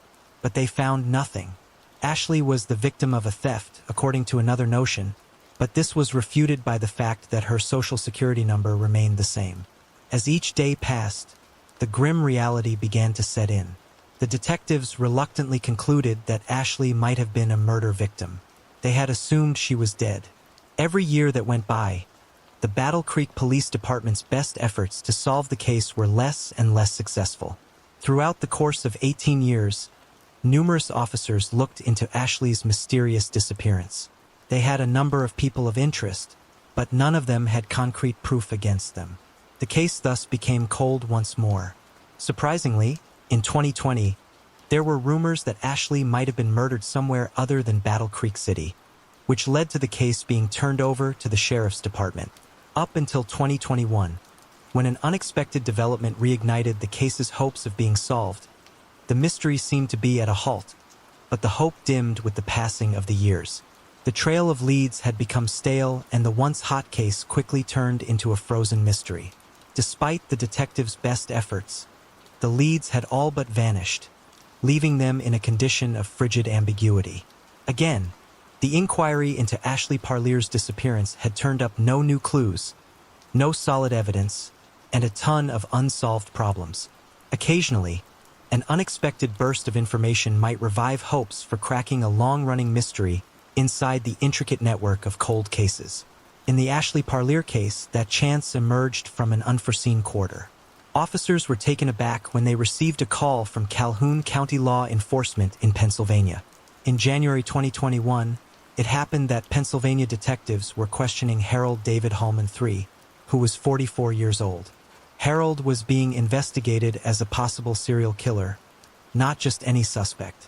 This revelation piqued the interest of Ashley's case detectives right away. They questioned such a prominent felon, wondering what information potentially may lead to Ashley's disappearance. Harold David Hallman may not be the first person who quickly comes to mind, but he has a troubled past. Born on November 29, 1978, Harold lived in Germany with his father for a portion of his teenage years. But while his father moved to Turkey, young Harold decided to stay in Germany with a lover. Looks can be deceiving, though on the outside, he seemed to be just another young man. Harold was only 20 when he committed his first known murder. Joseph Whitehurst, a 21-year-old Air Force colonel's son, was his victim. Whitehurst's body was discovered outside Ramstein Air Base. Having been severely beaten with a club, acknowledged killing him on a different accusation while under German prison. It was self-defense, he said. Harold's advanced age and diagnosis of schizophrenia led to a reduced 6-year sentence and a reform school. Harold eventually returned to the United States, where he worked as a truck driver and settled close to Battle Creek Lakeview. Around this period, he became entangled in Ashley Parleur's terrible 2005 disappearance. Years later, on June 13, 2018, Tiana Phillips, a mother of 2, vanished. 3 years later, Harold admitted under questioning that he had no intention of killing Tiana Phillips. All he felt was the one to kill. Next up in 2020 is Erica Schultz, another woman. She vanished on December 6th. Phone records connected Harold to her abduction and murder, and he jokingly likened her murder to an ordinary day at the park. He got hurt while being transported along Pennsylvania railway rails. To Harold, his deeds were sins that needed to be atoned for. In the hospital, he acknowledged that he had killed Phillips and Schultz. He later wrote a letter to his estranged wife while he was incarcerated, detailing his crime against Phillips. This was a cunning attempt to show his wife how devoted he was to her. Interestingly, Harold followed a pattern. After ensuring his victims were unconscious before attacking, he would leave their remains in remote locations. His victims would disappear and suffer concussions. He perpetrated heinous, well-planned crimes. Harold's evil thoughts and deeds had unclear motivations. He was interested in knowing more about serial killers, and had developed sophisticated theories on the nature of power. He believed that there is a distinct power dynamic and partnerships, with one person being the dominating one and the other the submissive one. When his spouse was unable to adopt the submissive role, he searched for that dynamic elsewhere. Harold could recollect every detail of his crimes when pressed. With them, he was very familiar. He admitted that he would kill again if he didn't get arrested. Once Pennsylvania detectives looking into the horrifying murders of 44-year-old serial murderer Harold David Hallman III identified two of the victims, Deanna Phillips and Erica Schultz. They also uncovered another shocking detail regarding Ashley's case. Harold surprised the officers during questioning when he asked to merge the cases of Parlier, Schultz, and Phillips. He wished to escape multiple trials. The mention of Ashley Parlier surprised the detectives. Her case had not come up in their conversation. Their first bewilderment was replaced by a growing curiosity. May know something about Parlier's disappearance. Upon delving deeper into the Parlier case, investigators discovered an astonishing confession. Harold freely acknowledged his interest in murder. All I wanted to do was feel it out. To the detectives, he said, he felt that nothing, not even drugs or activities, could match the sense of taking another person's life. His gruesome curiosity led him to commit his deadly crimes. His statements gave the impression of someone who was mentally ill. The shocking confession was discovered, and the investigators quickly called the Calhoun County Police Department to let them know about it and to provide them an update on the investigation. The police working on Parlier's case were so curious to get additional information from Harold that they proceeded to question him straight away. Their follow-up questions confirmed Harold's relationship with Ashley Parlier. Based on available records, Harold resided in Battle Creek between 2002 and 2009, during which he maintained contact with the little girl who went missing. After conducting additional research, the cops assembled a terrifying timeline. After a fight at her house, Ashley had gone to Emmett Township, Michigan to stay with Harold. She informed him of her pregnancy as well as the concerns of her family. Sadly, this visit ended in tragedy. After a furious fight between the two, he began to attack Ashley. Soon after, he whisked her away to the tranquil, remote hills of Pennsylvania. That's where he then killed her. In some respects, Harold's admission provided closure, even though it also made the tragedy worse. He recalled abandoning Ashley's body in the northern part of Newton Township and discarding his blood-stained clothes. While the questions were being asked, Harold elaborated on his acquaintance with Ashley Parlier. It was evident from his statement that they had first connected at a gathering that her parents had attended. They had a talk as a result of their fortuitous meeting, which paved the way for their eventual closer friendship. He also detailed the events leading up to Ashley's argument with her parents on that pivotal day. Ashley had gotten in touch with him because he seemed like someone she had trusted, not because he had any prearranged intentions. Ashley told Harold about the pressure from her parents to get a pregnancy test when she saw him. The investigators were startled when Harold revealed that he was Ashley's inborn child's father. Nevertheless, things were heated once Ashley revealed that she might be pregnant. And on June 13, 2005, the two got into an argument. Harold went off the deep end during their disagreement. Ashley was knocked unconscious by his violent strikes. Then he drove her to a secluded location, which he described as an overgrown field in Michigan, about 10 miles outside of the town center. This remote spot with a garage or possibly an abandoned house nearby was the backdrop for a gloomy tale.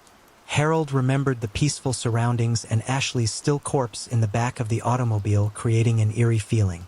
He had the notion that here was the ideal place to take Ashley's life abruptly, and the fact that no automobiles were passing verified this. He related the story of how after removing Ashley from the car, he killed her out of wrath so that she would never again be able to live on Earth. Harold then departed for his home and took out all of the proof. Later, at the renowned American supermarket, Meijer, where he worked at the time, he disposed of his bleeding clothes. Harold was uncomfortably still interested with Ashley's case after that. He admitted that he had visited the site years later and discovered Ashley's skeletal bones. His apologies to the Parlier family came after his admission of all the crimes he had perpetrated. He hated Ashley's murder the most, expressing regret for its commission. The police work in the Ashley Parlier case was nothing short of extraordinary. They persisted in their search for information and leads for nearly 20 years in an effort to reunite Ashley with her family in spite of the numerous challenges presented by the case. So when the confession of Harold Holman emerged, the authorities were encouraged to confirm his claim. They asked him to pinpoint the exact spot where he had left Ashley's remains for the cops and the prosecution. This was not simply any other case. It required a great deal of time and resources. Many detectives who have been dedicated to discovering Ashley's true story have been involved in the investigation over the years. When the leads from within the city dried up, they expanded their search far beyond its borders. They made contact with possible witnesses and searched a variety of locations across the nation, including California, Maryland, and Pennsylvania for any leads.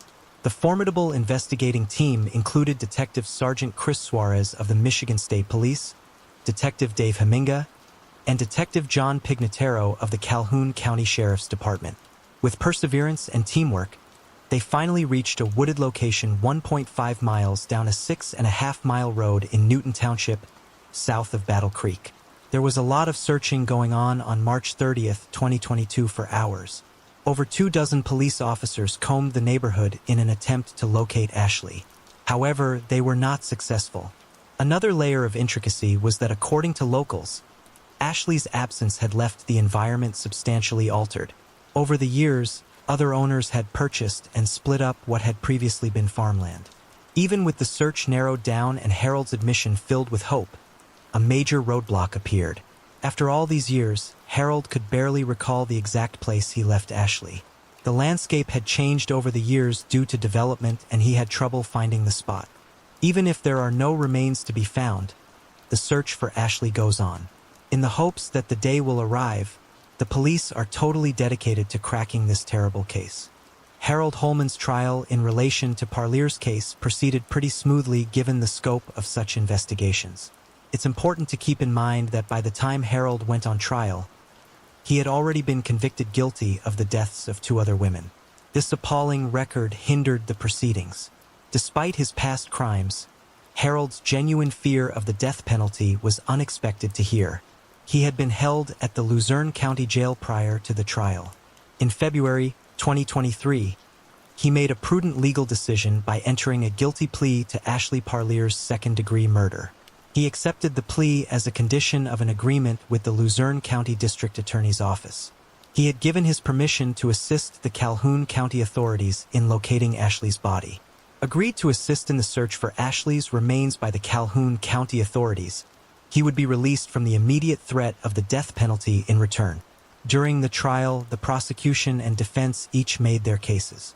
The severity of Harold's offenses was underlined by the prosecution, especially in view of his previous convictions. Harold's defense most likely concentrated on his plea deal and his cooperation with the police. But the most expected testimony was, in a sense, Harold's own. His previous confession was thoroughly investigated, and its relevance was evident, even if no new testimony was mentioned. The end was bound to come. There would be no chance of release for Harold, the guy who had slain several people. Rather, he would serve 2 life terms in addition to a life sentence. Harold seems to be nearing the end of his legal adventure, but Ashley's case remains unresolved. The Calhoun County Sheriff's Office is continuously searching for any information that might point to Ashley's remains being found. If anyone knows anything about the case, they can get in touch with the Calhoun County Sheriff's Office directly at 269-781-0880. Their commitment to obtaining the necessary information hasn't changed.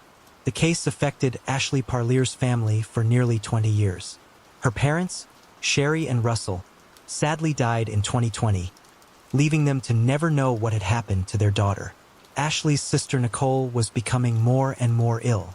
She learned that after Ashley had taken refuge with Harold, he had betrayed her. Nicole was clearly distraught. Reflecting on the sorrow and mistrust that surrounded her family 18 years ago, she lamented that her parents were unable to hear this. Nicole became friends with the victim's sisters. Standing together in unity, they focused on remembering their loved ones rather than the guy who had stolen them away, expressing their shared anguish. In an interview, Nicole adamantly declared, "We're going to remember how good they were." The family is aware of the tragic truth and has found closure, even though they are still searching for Ashley's remains. What might have driven Harold to commit such a heinous act? And how did he manage to stay afloat for so long? Share your thoughts with us by leaving a comment. James Joseph Richardson, Farm laborer James Joseph Richardson was employed in the small southern Florida hamlet of Arcadia, where he cared for an orange plantation. Together with his wife, Annie Mae Richardson, he had 5 children. The 7 children, ages 2 to 8, were raised by Annie and her 2 children from her previous marriage. Bessie Rees, a neighbor, watched the kids while James and Annie worked because they were both full-time employees. The 3 youngest children remained with Bessie on October 25, 1967, while the 4 older children went to school. The 4 kids came home from school at lunchtime to join Bessie and their siblings for lunch. Their mother had made them a breakfast of rice and beans early that morning. Teachers at the school saw that the children were exhibiting odd symptoms, and the administrator rushed them to the hospital right away. When one of the instructors went to check on the 3 kids at home, she discovered that they were also sick and they were sent to the hospital. Only one of James and Annie's children was sick and a parent needed to accompany them to the hospital. They were informed 6 of the 7 children had passed away by the time they got to the hospital. Next day, the 7th child would pass away. It was thought that the poisoning caused the deaths of all the youngsters. The Richardson residence was promptly examined by the authorities in an effort to find any evidence connected to the children's deaths. The police conducted extensive searching, but they were unable to uncover anything that would have suggested a poison, with the exception of an insect spray, which they did not think was the source of the kids' poisoning. The following day, Bessie called the police to report that her neighbor Charlie Smith had found a bag of the pesticide parathion in a shed. The cops concurred that after 5 searches of the property the day before, the parathion bag had not been found. They reasoned that the individual who had poisoned the kids was most likely the same one who had hidden the parathion sack. Tests conducted later on the kids' lunch plates and other cooking utensils showed that there was enough parathion in them to kill a whole city's worth of people. James was charged with 7 first-degree murder counts by investigator Klein 2 days after the children's funeral. Bessie was not looked into as a suspect, even though she was the last to handle the plates and food before the kids ate it. Some thought Klein was just trying to get noticed by the police department by seeking for a big break. Although it was never established, Klein claimed throughout the trial that James had 5 other children who had passed away in another Florida city under suspicious circumstances, and that his goal in committing this murder was to get the insurance money for the deceased children. The judge presented evidence of lie detector tests that both Annie Mae and James had taken, indicating that James was aware of the poisoning. After expressing interest in Richardson's case, John Robinson of Daytona Beach and his associate decided to provide pro bono legal representation to the lawyerless Richardson because the judge insisted that Richardson was guilty all the time. John thought the case was being handled unfairly. James told John that when he was being held at the county prison, Officer Klein had called him names and advised him to enter a guilty plea in order to receive a less term. Following the discovery of no evidence suggesting James' guilt, John was able to reduce James' bail from $100,000 to $75,100. James was given a bail and let free. However, not long after James was freed, an inmate who was being prosecuted for a crime said that James had told him in the county jail that he had killed the kids. James' bail was revoked, and 2 other inmates who were being prosecuted soon after declared that James had also confessed to them.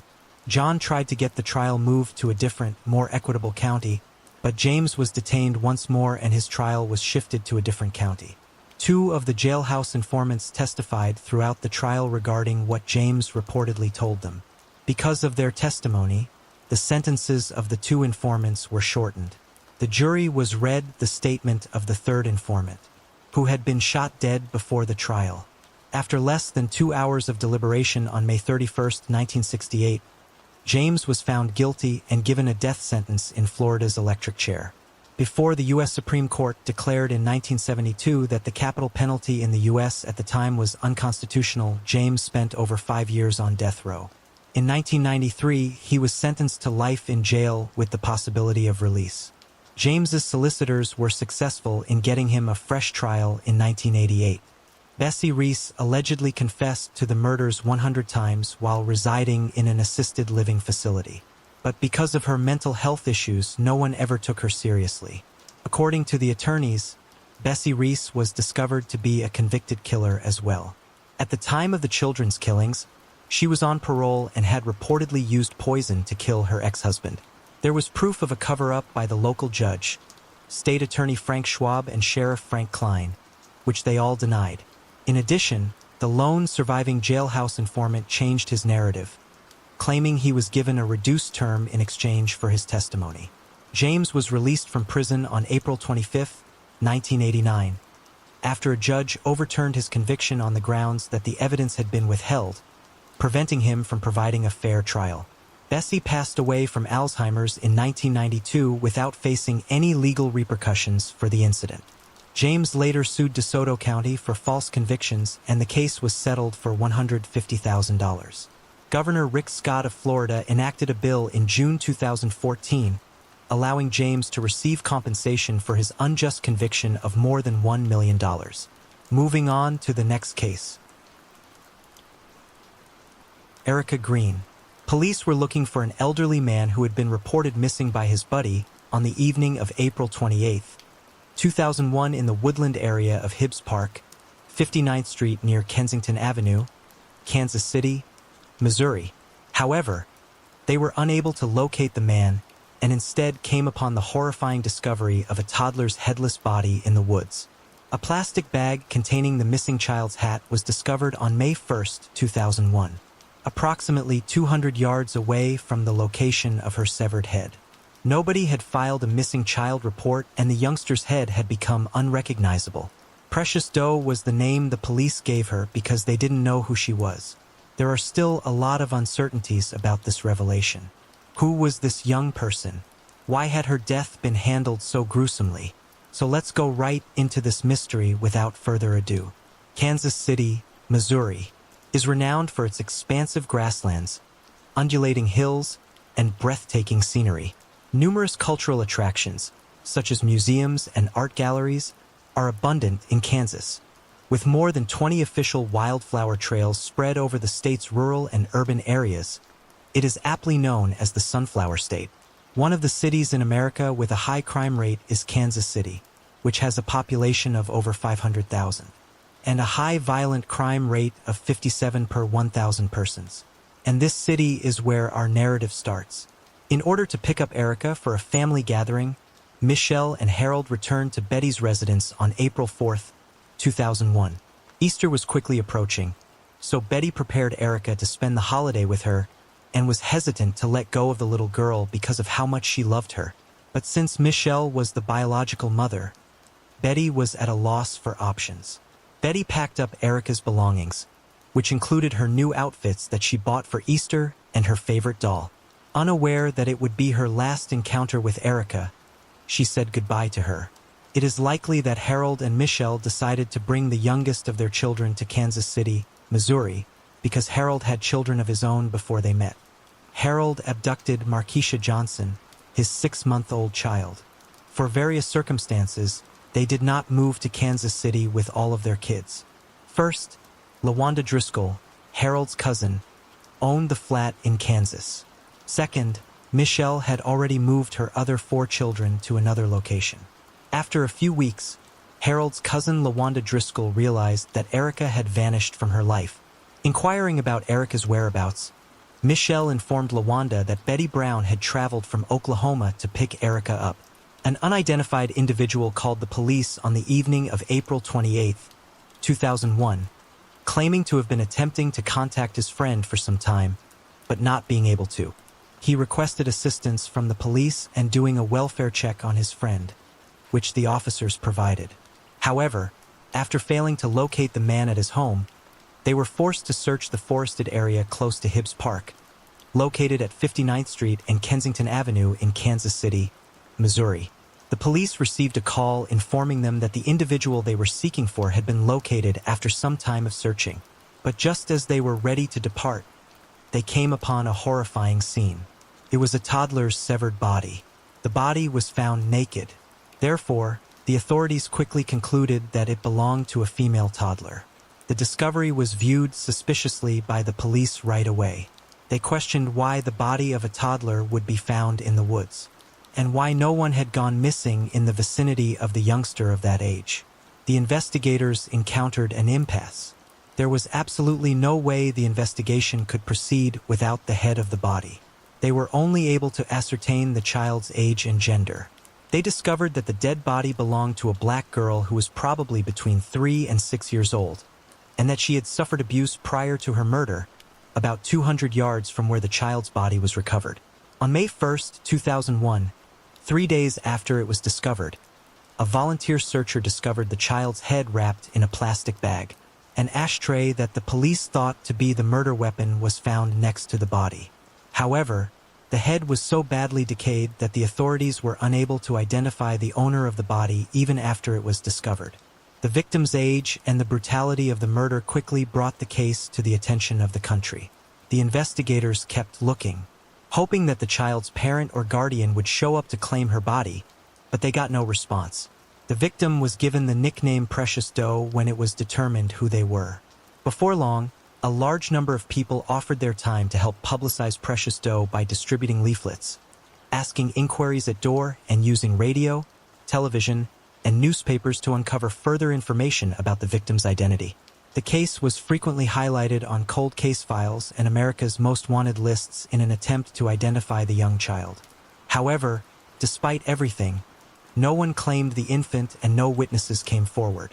Public donations helped fund Precious Doe's funeral, which took place in December 2001 at Hibbs Park, not far from where her body was discovered.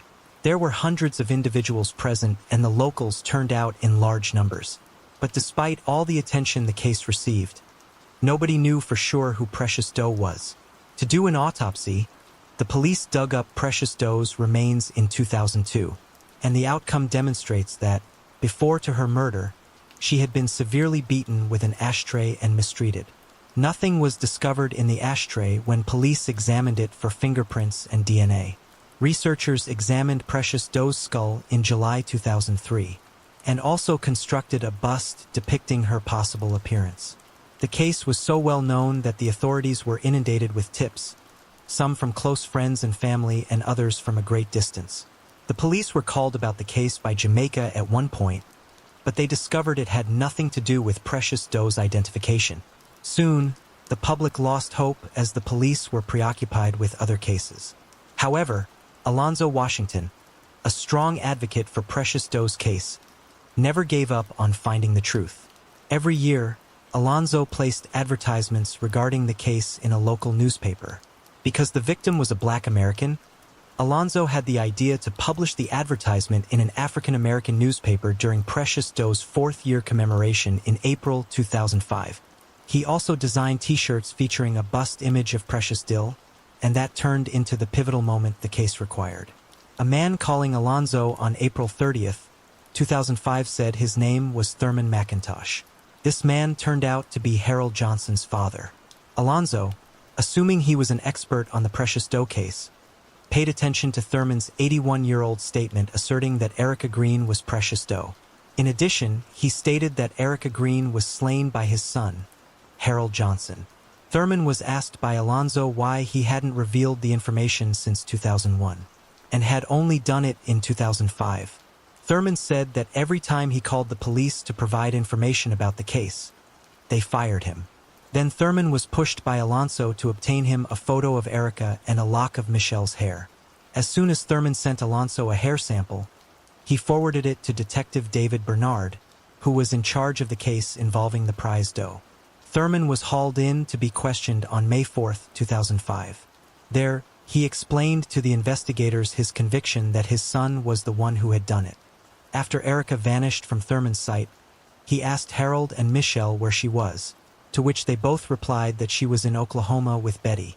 Suddenly, Thurman claimed he felt Precious Doe was actually Erica Green while the couple and Markeisha were returning to Oklahoma. When Thurman confronted Harold and revealed to him that he had killed Erica, Harold said it was an error. Thurman claimed he wanted to reveal Precious Doe's final fate to the world as soon as he found out the truth.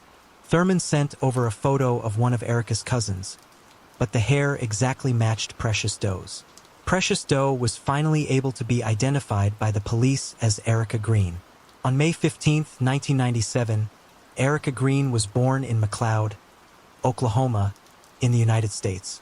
She was the youngest of 5 children born to her father, Larry Green, and mother, Michelle Johnson. Michelle was found guilty of stealing goods from a store when she was 8 months pregnant. The Oklahoma Department of Corrections sentenced her to 2 years in prison, but due of her pregnancy, she was kept at the Mabel Bassett Correctional Center. When Michelle went into labor, she had only completed 1 month of her sentence. After being brought to Oklahoma City's OU Medical Center, she gave birth to Erica Green there. She was urged to get in touch with a guardian who would help her hold Erica until she was released, because she was unable to care for Erica. In order to find a guardian for their child, Erica's father, Larry Green, was approached by Michelle. Then Larry would give a call to Betty Brown, a friend of Larry's mother who was in her late 60s. When Betty arrived at the prison, she was given several tasks to complete in order to be granted custody of Erica, to determine if Betty was qualified to have care of the child. The authorities at the correctional facility did not run a background investigation. All she had to offer was her driver's license and a Sam's Club card, a paperwork needed to be signed by her. On May 16, 1997, after this was completed, Betty was given custody of Erica Green. Betty characterized Erica as one of the most independent children she had ever encountered, and she loved and cared for her as if she were her own. She added that Erica was a beautiful girl with a constant smile. People adored her whenever she brought Erica along to church. On October 23, 1997, Michelle was then granted a probationary release. Michelle only occasionally went to see Betty Brown to see how her child was doing, which suggested to Betty that she wasn't all that concerned in looking after Erica. By the time Erica turned 3 years old in 2000, Michelle had moved on to Harold Johnson, her future husband, whom she married in 2002. Harold Johnson invited Michelle to live with him soon after at his Oklahoma home. Following confirmation that Erica's body belonged to her, the police searched for her mother, Michelle, and her partner, Harold. Harold and Michelle were at the Muskogee County Jail in Oklahoma after being detained on several warrants. The police did not hesitate to act. They went straight to the facility to question Harold Johnson and Michelle. The first person to be questioned was Michelle. Michelle recognized her daughter Erica from the photo the police showed her during the interrogation, and she also pinned a note on the reverse. "I'm sorry, Mama." She wrote, "My heart and soul will always be with you. I'll always love you. Tiny E." She consented to tell the police how the murder occurred after completing that. Michelle claims that after the family got home in the evening of April 2001 at around 8 o'clock, Harold quickly started to get drunk and high on PCP. While Michelle went to the loo, she gave the order for Erica, who shared a room with Harold, to go to bed. Harold started complaining about Erica being naughty before she even finished her shower because she wouldn't go to bed. Harold got upset after telling Erica to go to bed 5 or 6 times. Erica was already out of bed when Michelle emerged from the loo. Then she told Erica to get back in bed, but Erica didn't move. Harold kicked Erica till she passed out at that moment. Michelle claimed that even though she hurried to get Erica and put her in a chilly water, Erica refused to awaken. Michelle realized then that something grave had occurred. After roughly 15 minutes, Erica was still asleep and unresponsive when Michelle carried her to the toilet and lay her on the floor. At that moment, Erica was in need of medical attention, but Harold and Michelle chose not to seek it because they still had outstanding warrants. Even though Michelle realized Erica could not survive, she agreed not to call for help because she didn't want to go to jail. Erica remained unconscious for 10 to 14 hours and she had passed away by the next morning. Harold and Michelle concealed Erica's body in a pram after she passed away. Michelle claims that because they were both terrified and unsure of what to do, they ultimately decided to dispose of the body. They both took Erica's body outside through the house window and headed directly into the woods, waiting for darkness to ensure they were unobserved. Harold considered using edge clippers to remove the head and disfigure it in order to make identification difficult, since he worried that keeping the body as it was may eventually lead the police to their home. The head was wrapped in plastic bags before being thrown in a skip at a local church. However, Michelle didn't think that was a smart idea. Harold was instructed to remove the head by her since the smell could alert the church's owners. Harold threw the head in Hibbs Park's forested section following his wife's advice. After removing Erica's clothing from her body and giving them to Michelle, Harold left her body in the woods.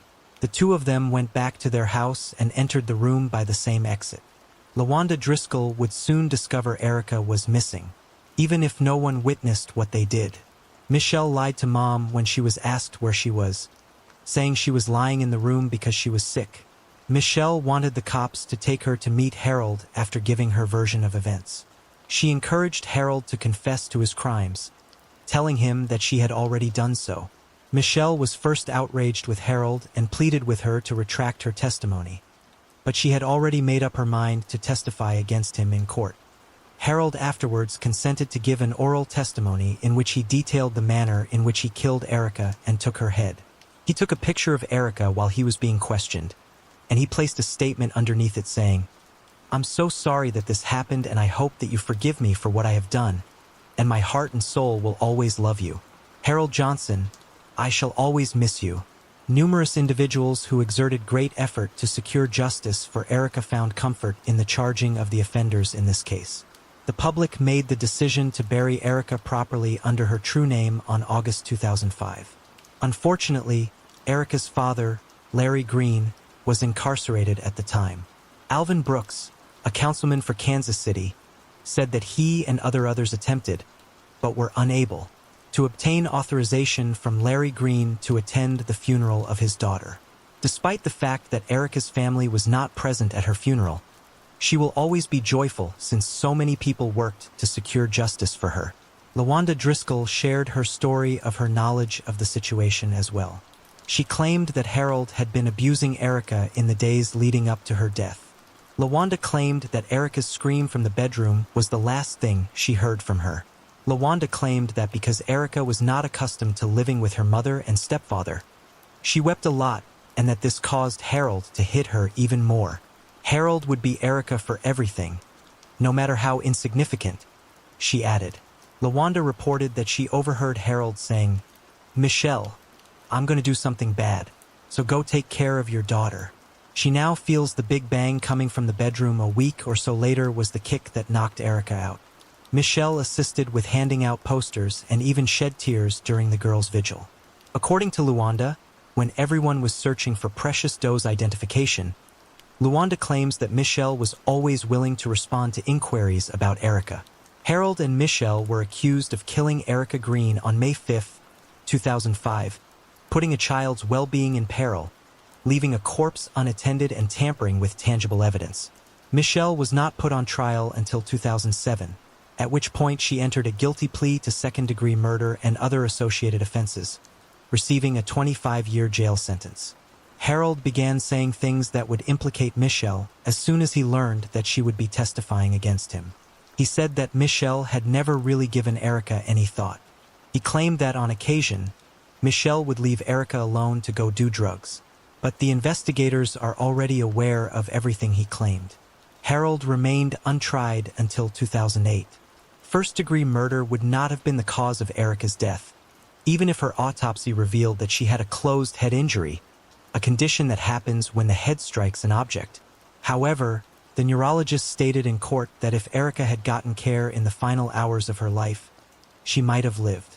Following many days of deliberation, the jury convicted Harold guilty of first-degree murder, child abuse, and endangering the welfare of a child. Harold was given a life sentence without the possibility of release in November 2008. Harold filed an appeal, maintaining his denial that he is the person the state said he is. The state attorney and the defense lawyer exchanged arguments during which Harold's side maintained that the murder was not planned. But according to the state, Erica's murder was planned. Michelle disclosed during her confession that she had instructed Harold to direct Erica exclusively to Markesia and not to order Erica about the night of Erica's death. According to the state, Harold became irritated by Michelle's statement and considered killing Erica at that very moment. Furthermore, the autopsy reveals that Erica was kicked several times, indicating that Harold continued to kick the young child on purpose while being aware that she might not survive. Harold's decision to appeal the verdict, according to Judge John Torrance, was not indicative of regret. The judge dismissed Harold's appeal, calling him a textbook sociopath who refuses to accept responsibility for his conduct and asserting that the murder was not premeditated. Many were relieved by Erica's sentence, even though the revelation of her identity provided comfort to those who had been rooting for her. Everyone in attendance during Erica's sentence was happy with Harold's decision. However, several others wanted Michelle to receive the same punishment. In addition, Erica's biological father, Larry Green, sued the Oklahoma D.C., raising concerns about the procedures used to decide who gets custody of children born to jailed moms. Nonetheless, the Department of Corrections and the Department of Human Services decided to implement new protocols to guarantee that infants delivered to prisoners will be submitted to the Human Services Department for appropriate treatment. The tragedy of Erica Green serves as a warning that evil exists in human hearts. While it is common knowledge that parents treasure and constantly guard their children, it is horrifying and depressing to learn that some parents would rather preserve themselves than risk anything bad happening to their offspring. Many of the people who are aware of Erica's case have opinions regarding the sentence. Do you also believe that given Michelle was the biological mother, she ought to have received a harsher sentence? Tell us in the space provided for comments.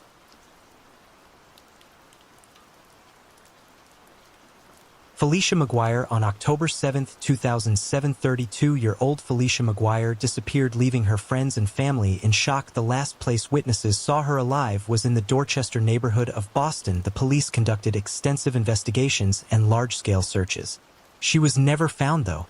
Her disappearance occurred under odd circumstances, and the police were notified of suspicious activities involving a person of interest. However, the investigation was quickly concluded, leaving Felicia's loved ones without any closure.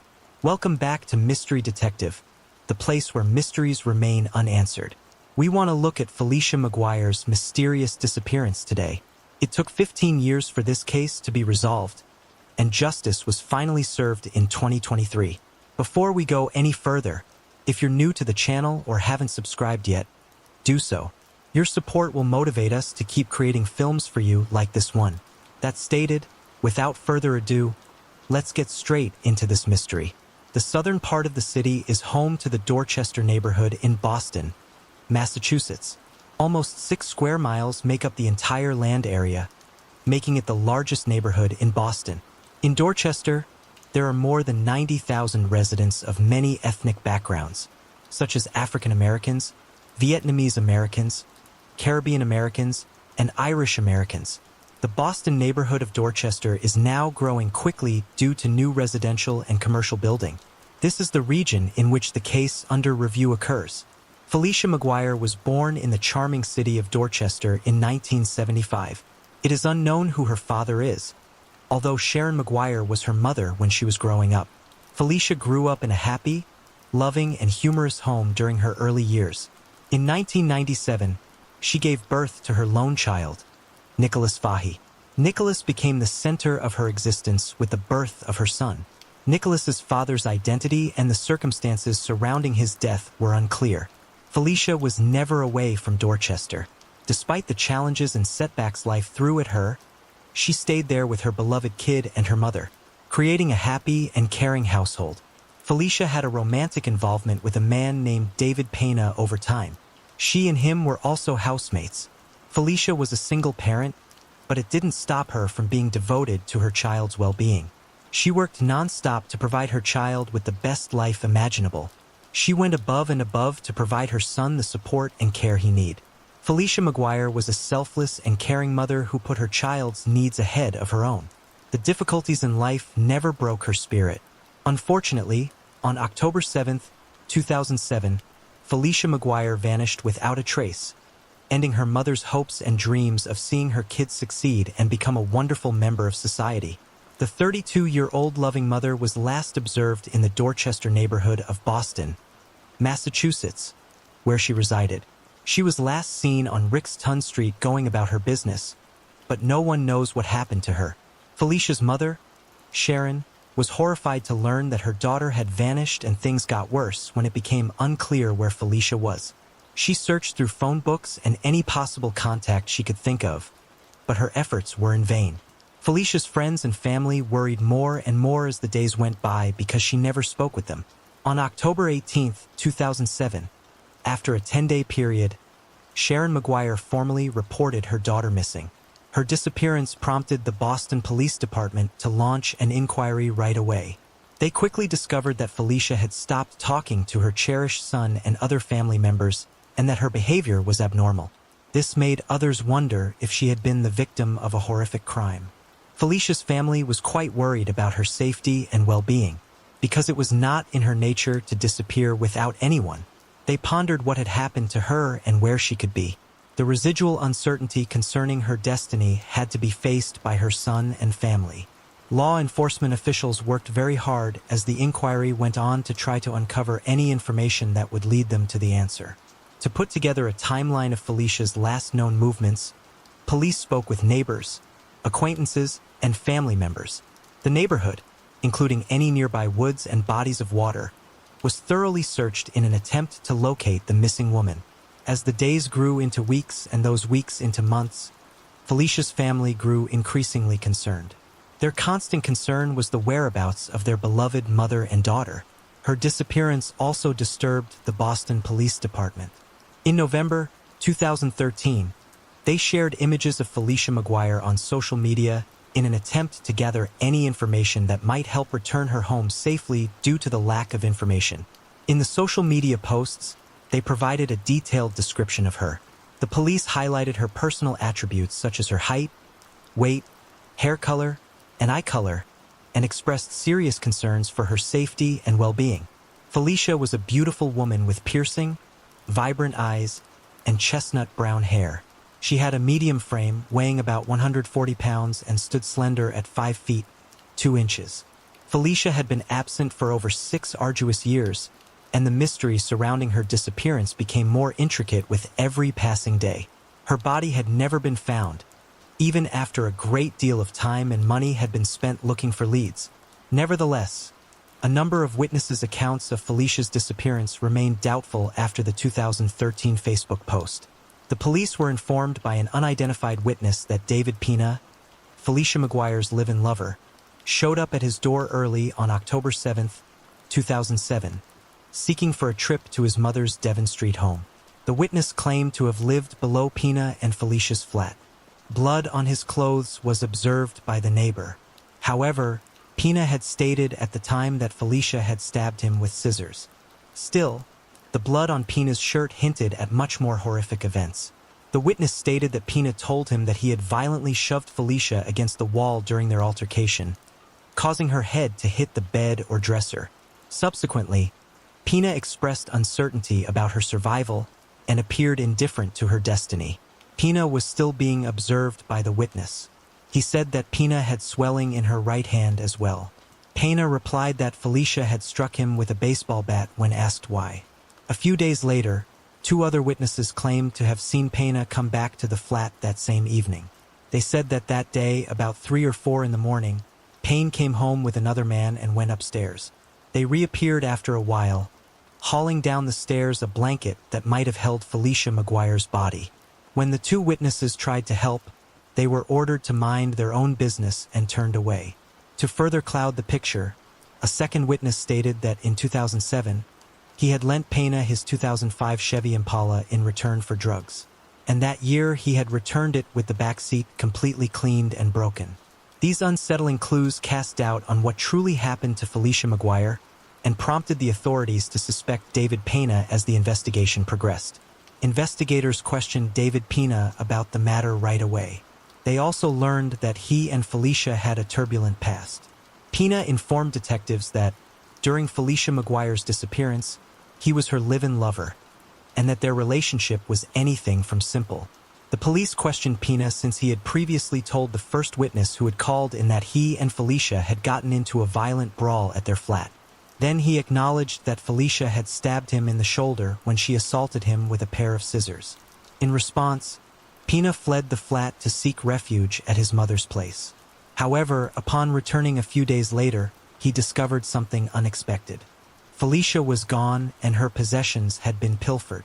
Because Pena did not provide any damning statements and there was no evidence against him during the interrogation, the detectives were compelled to release Pena.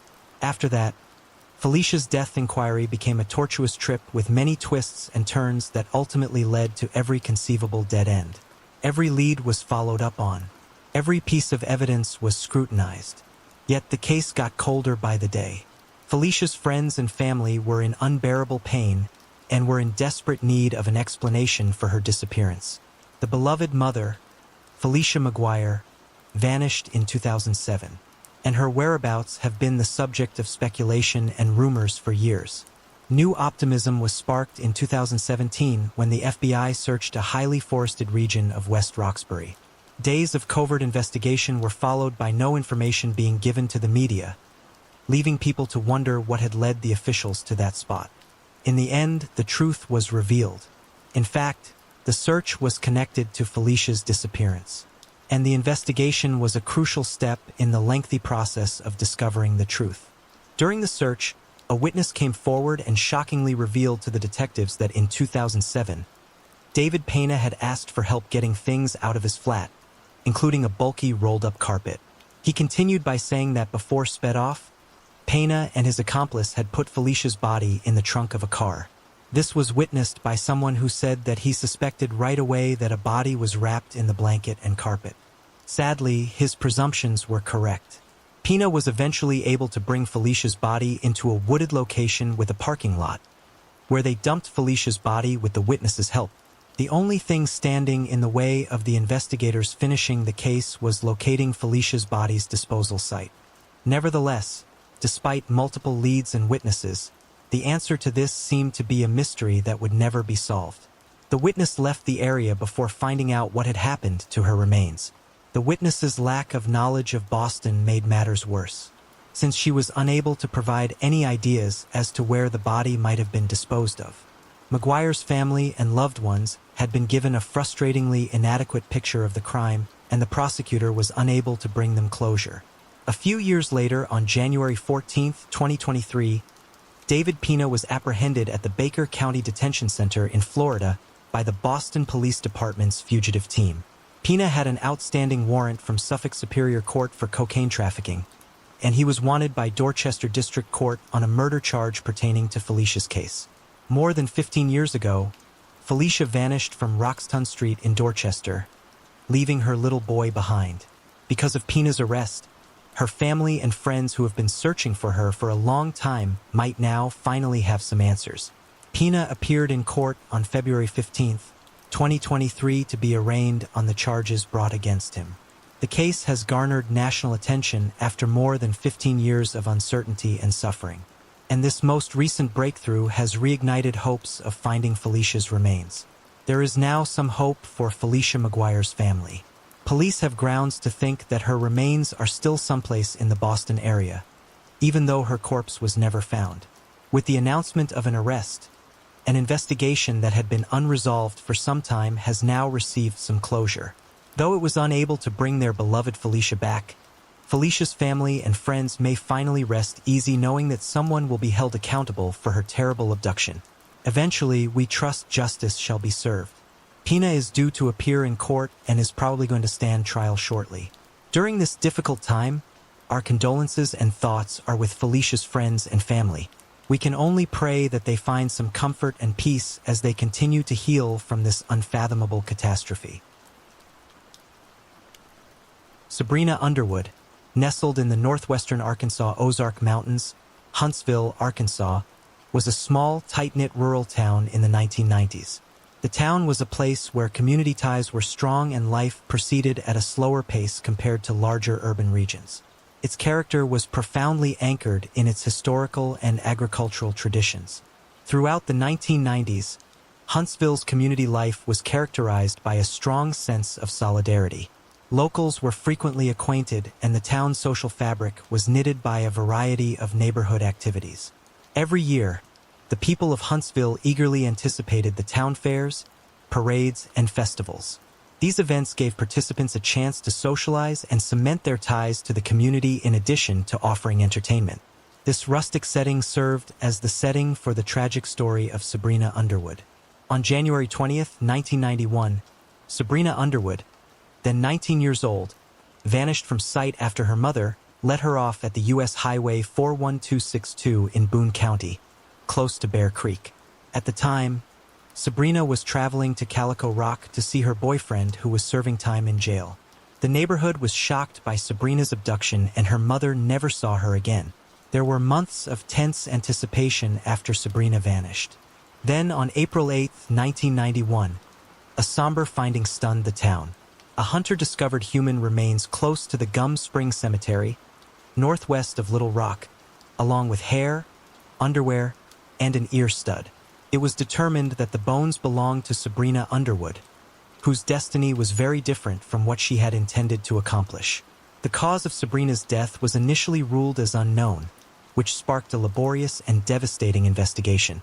Law enforcement agents put in a great deal of effort in interviewing suspects, following up on leads, and trying to piece together the details of her case. Their diligent work went unrewarded as the case eventually fizzled out, leaving Huntsville under a cloud of unanswered mystery for years to come. The darkness would not lift for over 30 years. A crucial tip surfaced in July 2022, launching the probe once more. A startling and unsettling confession letter was in the possession of a local lawyer whose client was serving time in an Arkansas state prison. When his estranged wife, Kirsty Headley, was killed in 2018, the client, Rick Allen Headley, was already serving a life sentence. The confession letter gave the long-abandoned case new life by revealing graphic details of Sabrina Underwood's terrible demise.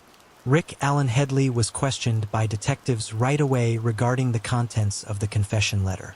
His shocking information would throw light on the horrific crime that had been hidden for almost 30 years. Headley confessed to the crime, and his account read like a terrifying story that had come to pass in the sleepy town of Huntsville. Headley's admission, according to the affidavit, gave a bleak impression of Sabrina's last moments. At a gas stop, he said, Sabrina approached him and asked for a ride. Hadley would be plagued by the events of that ride for years to come. In a startling change of events, Sabrina approached Hadley and startlingly demanded money, threatening to harm him if he rejected her advances. Hadley told a terrifying story of the events leading up to Sabrina's terrible end. Following their sexual session in his truck, Sabrina told him she would require a large payment from him, or she would disclose that he had hurt her. Headley was taken aback by this news and realized that trouble was ahead. The subsequent occurrences were really terrifying. Though the seriousness of the situation weighed hard on him, Headley made the decision to leave Sabrina behind and drive away. He felt that he had to prevent her from ruining his life. At this time, he attacked her outside the truck with great violence. He carried her into a little graveyard that was concealed from onlookers' gaze in a startling and gory act.